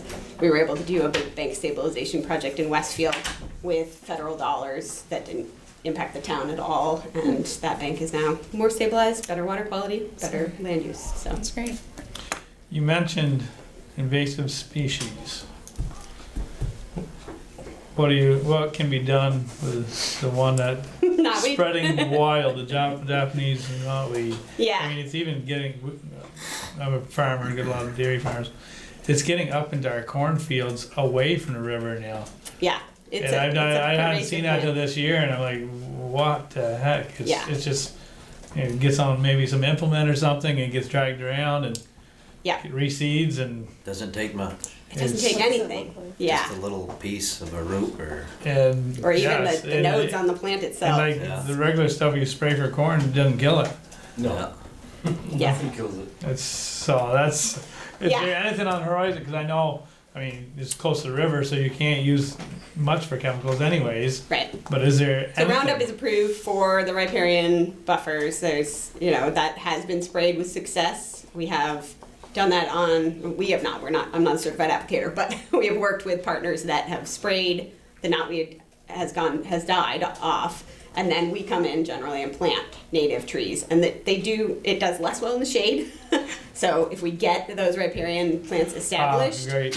after we've killed it off, but it takes diligence. You can't even just one application. Like it takes 2 or 3 applications of herbicide to knock it back. It's it's a problem, and it's unreal gonna plant. continue to It be a grows problem. huge. Yeah. and you're limited too, probably because most of the time it's on a stream bank, so you're probably limited to where you can spray. Yeah. I mean, the folks that we've partnered with do backpack sprayers, so they're controlling where they're putting it, but then it costs a lot. It's a lot of labor to spray that. We've been doing some experiments on non-chemical controls. There's nothing that's going to apply to acres and acres, but we have found success with smothering. We have thick pond liner that we have. One of our treatment plots is in Riverwalk Park in Montgomery, and you can see the pond liner that's been out there for 2.5 years now. Almost 2.5 years. And the last year, if I peeked under it, I could still see the knotweed trying to get to the edges. This year it didn't come back. We're gonna leave it out for another year, and then we're gonna plant natives and see, does this work? That's mostly what we're trying to say to folks that don't wanna use chemicals. If they have an emergent patch, go ahead and smother it and then plant your natives. But again, you're not gonna lay pond liner down miles of riverbank. So if you brush hog it, you're spreading it. Yeah, and it will control it. We've done cutting plots as well, and if you cut it continually, it saps the root system, whatever, and so you can eradicate it cutting and cutting and cutting, but you have to continually cut it because you're continually spreading it. Yeah. So when we do our cuttings, we're cutting it, and then we take it indoors and we dry it, and then we burn it. The burning's just for fun. We are going to have a knotweed bonfire in Riverwalk Park on November 19th. If you want to come and talk knotweed with me, and we'll be burning it. What park's that? In Riverwalk Park in Montgomery. Okay. So yeah, we've been harvesting from our treatment plots all summer long, and then we have a celebration and There you go. burn it. But yeah, it does I've need to heard dry. them talking about like digging a big area out around it, and then like digging a hole like 6-8 feet deep, Yeah. burying it, putting plastic, and then more dirt, and then more plastic, Yeah, you have to go just to be about able to 6 kill feet. it, Yeah, just to get rid of it. yeah, it's terrible stuff. Pretty for sure. resilient, that stuff. Yeah, for sure it is. And it gets dragged every time there's a heavy flow, right? It gets dragged downstream and Yeah, dropped we here. didn't have a huge problem until Irene. That's really when it went rampant in the state of Vermont, and it Yeah. just washed It's downstream. everywhere. It's everywhere. Woods. And the biggest problem, it doesn't have a root system to speak of, so it doesn't Doesn't offer hold. any erosion protection, and Nope, then and it rips downstream kills real out. easy. kills out grass and anything else to grow, so Yeah, yeah, basically like having open dirt there yeah. with nothing. So what were your prompt questions? So, we're trying to get at your perception of the town's relationship with the river. So, one of the things is, what do you guys have in your town plan that has to do with the river? Do you have anything written down that you guys follow as guidance in any river relation? And then another one that spurs off of that is, have you had anyone come to you and say, this is my concern about the river? Or do you guys see things that you're like, oh, this is a problem with the river, or this is a benefit of the river? So as the select board, have you guys had either internally any real things that you're like, oh, that relates to the river, or have you had folks come to you? That's my first prompt. Salt shed. Yeah, that's a big one. Yeah, Well, the other one is in a sense, pertaining to land use, and that is that we can be allowed to dredge. Nope. There seems to be some mini islands that are, So that's- that are popping up in the river. Few of those, yep. Well, our hazard mitigation plan addresses a lot of, that's what that is, it's a FEMA. Yeah. Well, you're probably familiar with it. But Yeah, so you guys are, addresses erosion type Right. projects that you see coming down the road or want to do down the road. you guys are fully in the NFIP, like you're at the top tier because you guys have adopted river corridor bylaws, you guys have that hazard mitigation plan, and you guys have Bethany in your corner, so she's helped you guys get to this point where if there's something We still only happens. get the 12.5% ERAF money though, but if there's one more, Is there one more level? hurdle we gotta, I'm not sure if your corridor protection has met their threshold, but you're right, there's one leg of the stool that's keeping you from perfect. So one thing that would really help is fixing that bridge down there by the Dairy Center. Because that's been a huge issue. It chokes Yeah. that area, and it'll go over one bank and cross to the other bank, and it's not during the year. It's when the ice goes down, and it's because there's a big restraint from the channel from the bridge is not properly constructed. It was constructed in 1929 or after that. yeah, it's the after last flood there. Took out in 27. And that's just something that, if it ever comes up, there's some huge funds to replace that bridge that, Wild and Scenic could help us out or something, Well, I think And at the time, the bridge probably was, that was the width of the river. Yeah. Nowadays, they build them back into the earth, Because they know back that it's gonna further, change. and riprap to keep the river, but that was probably cheaper, because it's gonna make Right it this there, long run the as river, wide as the yeah. river. Now the river's gotten wider, and then it bottlenecks into the bridge, and then goes back out wider. Yeah, the ice builds up, yeah. that's So- footage. we own the land on either side of there, and I planted trees. And, That didn't take. Yeah, and I told them, I said, it's gonna disappear, and it has. Some's still there, but it's just, the land just keeps going in, and so the state's idea of fixing it was get an easement and just letting the river take it. Well, what it's doing is it's shoving it into the, there's big sandbars where kids actually go four-wheeling in the summertime. And so it's just pushing the channel all the time, because back in 40s or 50s, the towns used to go in and Clean it up. reclaim Yeah, it. dredge it out, yeah. With flow, of course, you do have the dam here that's kind of backing it all up a little bit, but Yeah. so we're pursuing the farm, not the board, trying to get some riprap on the opposite bank, because what it comes over and it crosses. Sometimes it'll cross the road, and then it slams the other bank, and it just eats it away, and it's like, what do we have to do? So we started pursuing that. Well, now we're at the stage where you gotta look for artifacts. It's not a simple thing. No. Or cheap. Or cheap, man. But it's something that we don't want to see that soil keep going downstream. It's Nope. important soil for our farm, but what can you do? And there's limited amount, and it's going to cost money. But you're losing lots of land. There was an area on near the Howard trailers and stuff that when I was a kid, we used to have a chopper that used to go out and turn around. There's a couple rows of hay out there. That's totally gone now, and it just keeps coming. So that's the question of when we lost a big part of the bank, and when the state was talking about the easement, it's like, what are you guys doing for this? And there's, we don't want this sediment going Encouraging people not down to. to Lake Champlain, but that's what's happening. And Yeah. so that's just my 2 cents as a farmer, not a board member. But. Well, at the same time, it's one of those, if you go with your state road, because you go over on the Smith farm, the river's, eating this, state highway, so to speak. Right. And so it's like, go up at that other end and just drop a couple loads of big stones and you go. Other direction, right. But that's the issue too about doing the proper riprap, is the depth of the banks and the toe, and there's just so much material that needs to be put in there to do it proper. Some people, what I'm hearing is they'll go back in their land 30 feet or so, and Do they it trench there, right. something and doing something there for eventually it's gonna get there, so then it's there. Right. And you don't have to deal with the water right now, but like you said, nothing's cheap. Something like that, they'd have you tow down into the stream bed too, like 4 feet probably, the Yes. Missisquoi, you know. Yeah, So yeah. it's not just the height of the bank, you get probably another 4 feet below water level that they're gonna want you or make you do. Yeah, otherwise it just gets undercut.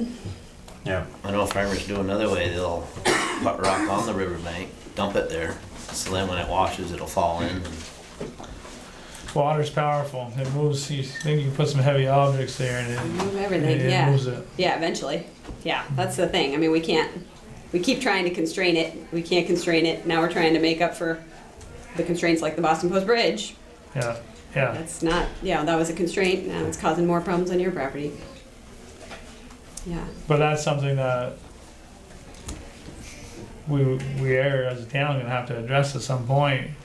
And actually, the Halloween storm just a few years ago came right up to the bottom of that bridge. Mm-hmm. yeah. I mean, it happened in '29. It's gonna happen again. Yeah. So Yeah, we're gonna that have may more be the of those. fix at that time, but it's we know it's a constraint, and Joey's always having to block off that road down there, but people still go through, and when the ice jams up and it comes over on the Boston Post side. But it is probably our biggest issue in Enosburgh. Well, that's great. Yeah. Thanks for identifying that for me. Again, I want to be respectful of you guys' time. I do have some more questions and some more curiosities about recreation concerns and things like that, but I'm happy to come back next time if that's. So how many board members are there? We have 9 board members. Right. Yeah, and most of them are active.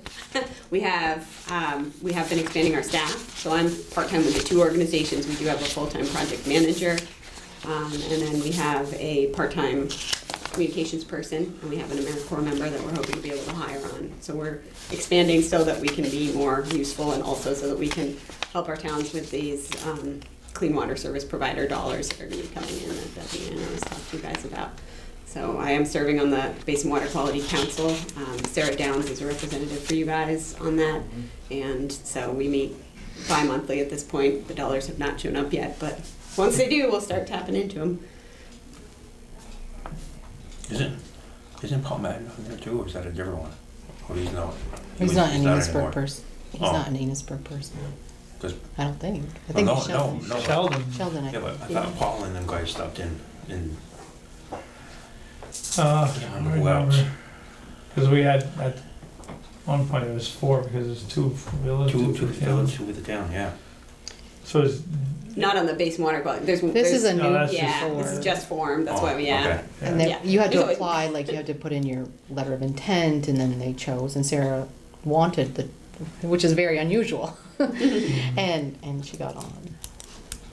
cool. Yeah, and for my board, Wendy Scott is the board member here. She also serves as one of the representatives for our Wild and Scenic Committee. We have, maybe that's what you're referring to. Maybe that's Wild and- yes, because when you said 2. So we actually do have a vacancy for the town of Enosburgh because, yes, I can't even remember who elicited that vacancy, but if you guys know of anyone that I can harass into being your second representative, not that Wendy doesn't do a wonderful job, but it's important to have those representatives because they bring back to you guys things like, the grant cycle's open, time to go. What do you need? So Missisquoi River Basin is all the way down to Lake Champlain, represents. Yep. And the Wild Yeah. and Scenic is just come to Ends to here. Enosburgh. Yep. Yeah. So. Because of the dam, basically. Yep. Entirely. Yeah. Yeah. It has to be free flowing water. So. Yeah. Came here and stopped. So then if you came back to another time, are there specific Yeah, and things I'd be that happy to send you. Yeah, I mean, it's things that are just like, how can I help you guys talk to other towns better? Are there things that you maybe would want to learn about how other policies that towns have adopted or issues that they've had to deal with? For instance, one of the other towns said our biggest concern is people misusing the river, basically driving through the river or at the swimming holes, leaving a lot of trash, putting diapers in the damn knotweed, things like that. So, it's nice to hear those issues and then talk and say, okay, what are you doing to solve that? And then I can, I can be the go-between. So that's a role that MRBA wants to play, is to, we know you guys are super busy, you don't have time to talk to other select boards. So if we can be the go-between and say, oh, well, this person did that and this person did that, we'd happy. And the first one was policies. You said that there were, like, to adapt. Yeah, yep, yeah. If there are any policies you guys have, or, when Wild and Scenic funded the boats here, I know that the rec committee said, oh, is there anybody that has done something like this that has a liability waiver, that we could use? And so we said, oh, well, Swanton Rec has something. So let us get you that, and we can help you form your new liability waiver. So anything like that, scaling up from town decision making to small concerns about, like, how do we build a boat rack that's going to be effective and useful? And then another thing that is maybe less of a concern for you guys, but something that came up with our headwaters towns, because our headwaters towns are split by 2 counties, so they receive different energy from the conservation district and the planning commission, and that's something that we want to identify any gaps that we can fill. You guys and the surrounding mid-Missisquoi towns all have the same planning commission and the same conservation district, and I think they're both great, but if there are any gaps that you guys have heard of, for instance, I live in the town of Jay, and Jay said, oh, wait, NRPC helps them write their town plan, we just write our own town plan. Right. I said, whoa, how could you even possibly do that? My goodness. So, that was something that I was like, I don't think I can help write a town plan, but I can research the river-related parts, and I can come back and meet with you guys, and maybe we can collaboratively help you guys write your town plan. So, any gaps like that, I would be happy to help fill. I think that's it. Oh, one final thing, and I'll take one more minute of your time. Spurring out of that conversation about swimming hole misuse, one of the things that Wild and Scenic is considering is hiring some stewards next year to do river-related stewardship, and just talk to our folks. And if that's something that you guys would be interested in, what we'll do is we'll say, okay, we're gonna have these steward positions, we'll ask our towns to sign on and say, yeah, this is something that we're committed to. There might be a dollar ask. I haven't run the budget yet. If we can fit it entirely in our budget, that'd be great. But if not, it'll be proportional to, like, okay, well, we have 1 swimming hole that we want visited every month, or we have 6 swimming holes that we want visited every week, then we'll make that budget happen. But if there are any river-related concerns that you guys would like specific steward time allocated to, let me know, because that's something that I'm currently trying to budget for and figure out how we can facilitate having a couple staff members next summer doing that kind of work. Awesome. Maybe Steve Osworth, there's got ideas there. Yeah, and I'll be meeting with them Yeah. in a couple weeks. I'm on their schedule, I think. So, well, thank you guys. Well, Thank you. If you ever have any Exciting. river-related concerns, let me know. Definitely. Thank And you. I appreciate your time tonight. Yes, thank you.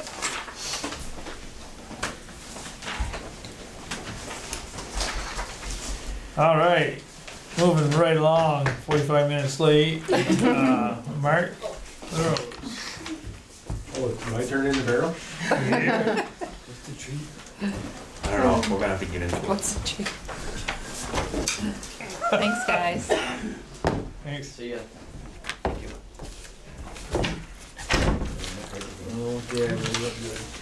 Oh, we'll have to put you on the next agenda, Mark, sorry. No, I'm not coming back.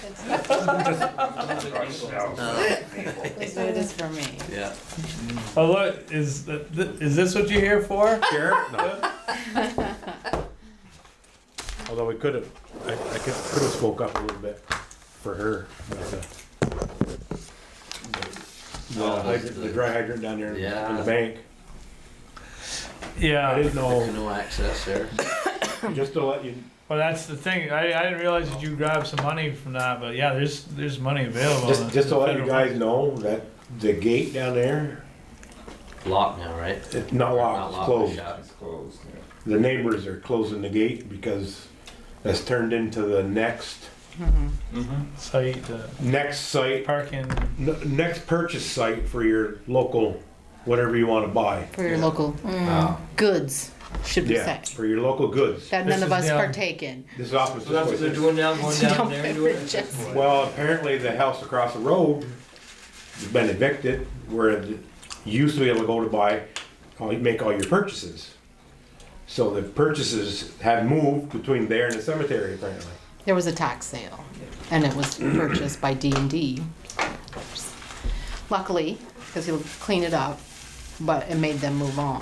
But Yeah. that just meant down the road where there's no place. So it's moved down the road, and one of the neighbors there, he's taking it on himself to rouse the riffraff out of there. Yeah. Like going up in the middle of the night and saying, "Hey, what are you guys doing in the cemetery?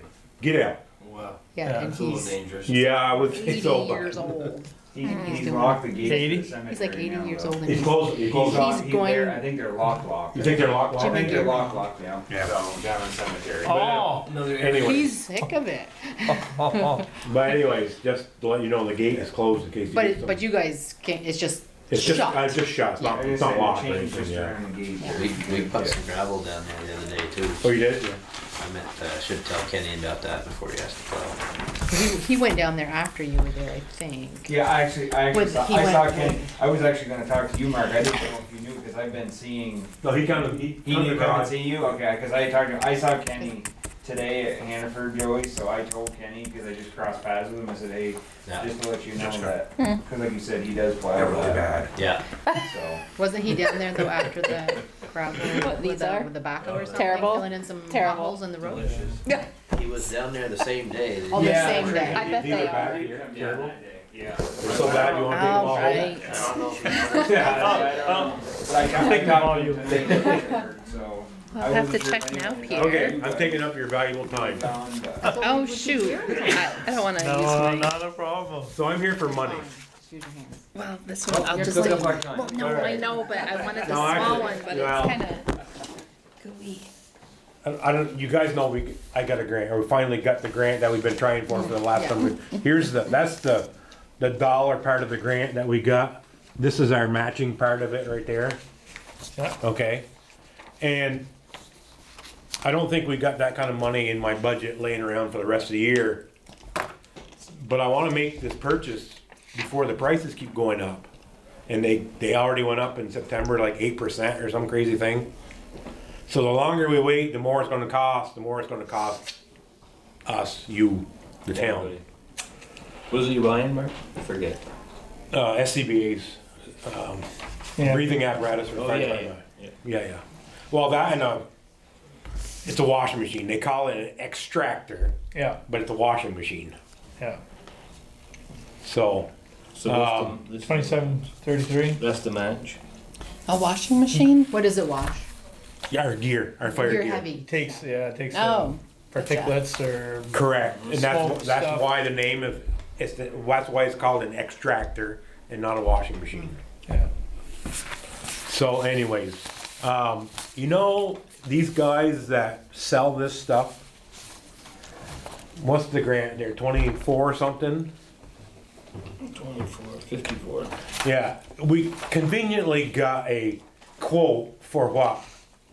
24,720. And that's public. That's public knowledge. This grant stuff. Look at that. Yeah. Hey, So fits good, you know. Glove fits nice. yeah.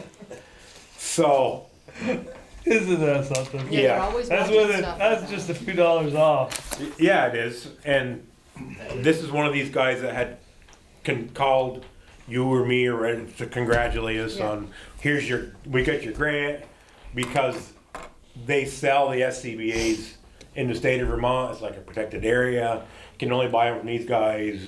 You know what I'm saying? Yeah.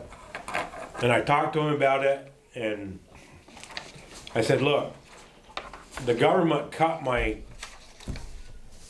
proposal. Oh yeah, he said, that's common knowledge. Yeah. You asked for this and they cut it back to this. Because Did you want to see this? apparently what they give us for money for these SCBA's is the average price in the country you can buy them for. Well, apparently you can't buy them in Vermont for that price. And I told him that, and said, you guys are gonna have to do something better. Oh, he says, oh, well, you talk to him about, and That's funny. it is what it is. But anyways, I was just look at that, just like they knew exactly the dollar amount that Yeah, we that's, had. yeah, that was insane. So anyway, I was just looking for your permission to order these things, Yeah, yeah. before the price keeps going up on them anymore, you know? There is, I guess, I don't know how you wanna pay for them, if you wanna take it out of my truck replacement fund and to cover the check until we get reimbursed from the federal government to put it back in there. Right. That's up to you guys, how you wanna do it, I don't care how you wanna do it, but I thought probably I had to come see you and spend $50,000, so, Yeah. instead of just, 54. yeah, 54,000. 226. Yeah. 32. Tell that guy, no, I can't spend that, I only got 54,666. You probably said, oh, you know, probably could match that. Yeah. We'll cut a little off. And so here I am. I just wanted to let you know that I want to order this, but before the price goes up again, it's probably going up the first of the year. I would imagine they've been up 2 or 3 times each year. So, anyways, So I'll entertain any motions. we got we got the money. Yeah, I'll move. We got the money to just purchase Bill Elmark to. the SPCA's. yeah SCBA's Whatever you want. the FBCA. To help pets as well. I'll second whatever Pierre said. I'll correct what Pierre said. Yeah. SCBA's. Yeah. I'll second that. Pierre made a motion, Jessica seconded the motion to allow Mark to pursue the SCBA through the grant. Any more discussion? If having none, all those in favor signify by saying aye. Aye. All those opposed say nay. You have unanimous ayes, and go ahead to proceed. Okay. It's gonna cost us a little bit of money, but we got, right here. You got that, is that the one you got there, is that this year's, Larry? Must be believe your so. current one? Yeah. Yeah. So we got, if you look down through there, the replacement gear, that 15,000 is blank for actual. Yep, Probably the over expense, because that 15,000 is supposed to be for 2 SCBA's this because we year. kept doing, We yeah, kept, it's because until we got a grant, we Correct. were gonna do a few, yeah. yeah, so we got the grant, so I think I'm gonna use that line to, because our SCBA's are a step and a half, or not quite 2 steps above what they funded. Okay? Like $1,200 more each or some crazy thing, so Yeah. I'm gonna use a little bit of that. Cause we got, yeah. Well, you can We use got it some for your upgrades share. on our CBA's that's above the basic CBA. And they only fund the basic part, okay? Gotcha, yeah. But the grant that the money you looked at was for the upgraded part. So will you be Okay. using part of it for your share of it, or just for the upgrade? I don't care Well, how they spend the money, you know, you can take yeah, well, don't we have a grant thing in here somewhere? there is. There's also 2,500 grant expense in there too, down farther that we haven't spent this year. Yeah, yeah, match is You might as well 27, use so- that, yeah, get match is 27 something. Yeah, yeah. So we might as well Oh, use that's that what the up. match is, okay. We might as well use that up, and then whatever overages I'll take out of the gear. Yep. Yes? We all good with that? Yeah. That's all, I think that's all I got, just looking for permission to Looks like you have it. Write a check.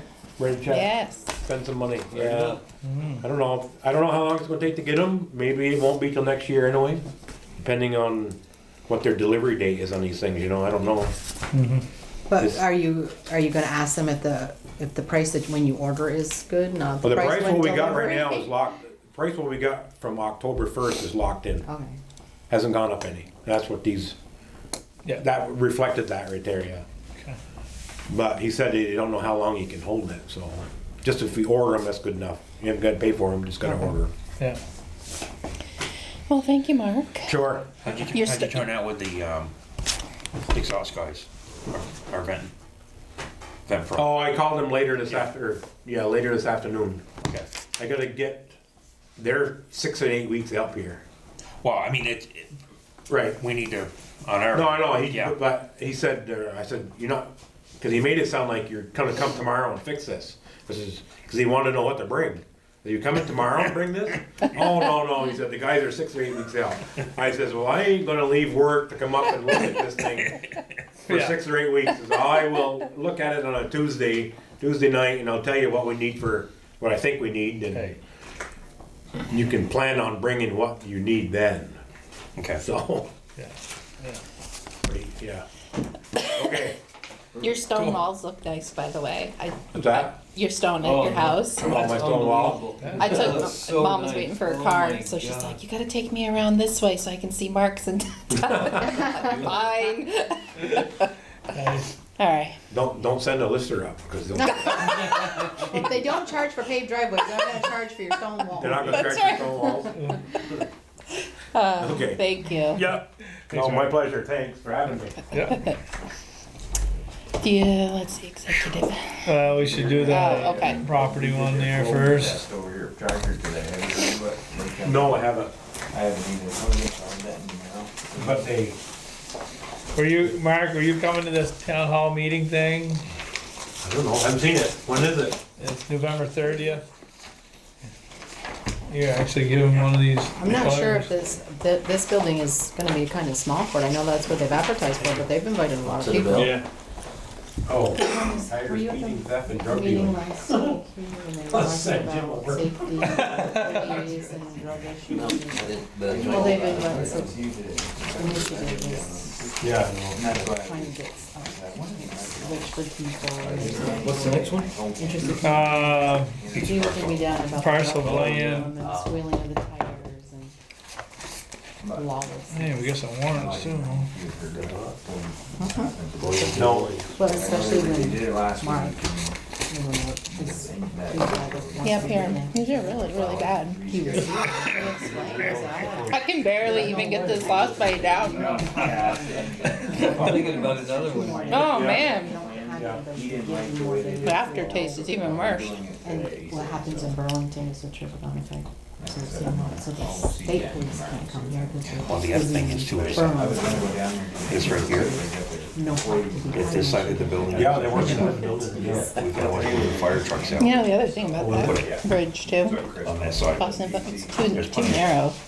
Yeah, I mean, Yeah, if you're gonna be on, it's too narrow, it's too short, it's at the wrong angle. oh, But it's if that scary. one over East Bakersfield costs how many millions, that North Enosburgh bridge is gonna cost how many millions? No, I would hate to like be stuck on that bridge because you never know when somebody's coming and I get so afraid. I'm like, Yeah. please don't let me get I know, stuck but I on like the that. looks of it, you know, because Oh, it's yeah, been no, I around for know. so long. I know. That they would never put a bridge like that back again. So that's the problem, the areas, It's historical. they wanna plant trees.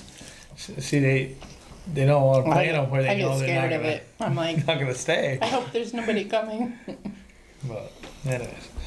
Alright, so next on the agenda was the discussion of that Sue Coral's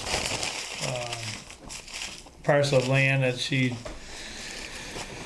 sent a letter, I don't know, a year ago or so, A couple different times over the past 6 to 9 months, I think it was. wanted to know if the town, she wants to give it. Gift it to the Yeah, town. and she's paid the taxes, so it's not like she's trying to get out of paying taxes. She's paid the taxes. She's getting up, she said, into her 80s, and she just wants to get rid of it, but she would like to see it made into like a little parklet, place where people can have a picnic, something to that effect. Where is this? Along It's the up bridge. by I think Gary it's near, Demings, or the Demings Just before the farm, just Woodard- before you Just turn. before the Woodard farm, the old Woodard place. I think it's Yeah. kind of like around Howbill area. Left side? It's an acre, right? Same as the It's on, Woodward. yes. As you're going down, It's it's on straight in the left. meadow right there, I think. Isn't it like an old pasture or something? She said that one of the distinctive pieces of it, I believe, she said there's a big old rock, like a big rock that somebody could climb onto. Huh? Must be the woods before the meadow, I think, because the meadow belongs to Claudia Woodward. Oh, yes, it She is. planned on so- building I a house. actually, yeah, I think I Google mapped it. it might be Right right there. before Howe's. Do we have an address? No, Looks like it's, yeah, 194. No, that's No. her address. Oh, I thought they were the No, I same. can tell you tomorrow. No, I don't. Well, you gotta tell me tomorrow, you went to one. How many acres? Oh yeah, I'm not gonna get it. I'm gonna get a move tomorrow. One. 1 acre. One Don't call singular, tomorrow. one singular acre. Yeah, I So guess it doesn't I can. connect to the town forest. Or It doesn't. It's near it, just up the road a bit. Is it, I don't know, is it accessible? Yeah. Yeah, it's right on It's the right edge of off the the road. road. I just. I She remember. gave a brief description in her email, and I just wondered out loud to myself if it's worth asking Sarah Downs if she would, because she's head of the Conservation Commission, if she would take a spin up, To see if it's walk something that would around, fit. and if it would fit in with their conservation group, then maybe we could accept or decline depending on what she came back with. I wasn't gonna ask her to do that stuff without asking you guys. Yeah, it's a good idea, I think. Yeah, I mean, yeah, have 'Cause that's somebody, where- have somebody that's- look at it that can use it rather than. That would yeah, go right into their, Right, little basket for there, free, if it's something that they think they can do something we just with. lose the taxes on it after we own it, right? Right. Yeah, What are the taxes, any idea? sprays at 35,000, or Does it say eight, how much? $898, $8.98. is that what it is? $898 a year, yeah, well, it sounds a Nine- little nine- high, but it's nine. considered a building lot because it's 1 acre. Non-resident, yeah. enough road frontage. I think there is road frontage, yeah. Yeah, we'll ask her to follow up. Give us an opinion. Sounds good. Board good with that? Yeah. Yeah. Good. So that brings us to the last item, which would be an executive session item. I'll make a motion to go into executive. Head on. I'll second that. Jessica made the motion, Phil seconded the motion to go into executive session. Make a motion to come over here and have another cookie. Any more discussion? If having none, all those in favor of going to executive session signify by saying aye. Aye. Aye. All those opposed say nay. Oh, they're kind of soft. Okay, we're going So to executive cold, session really, too. at approximately 8:05.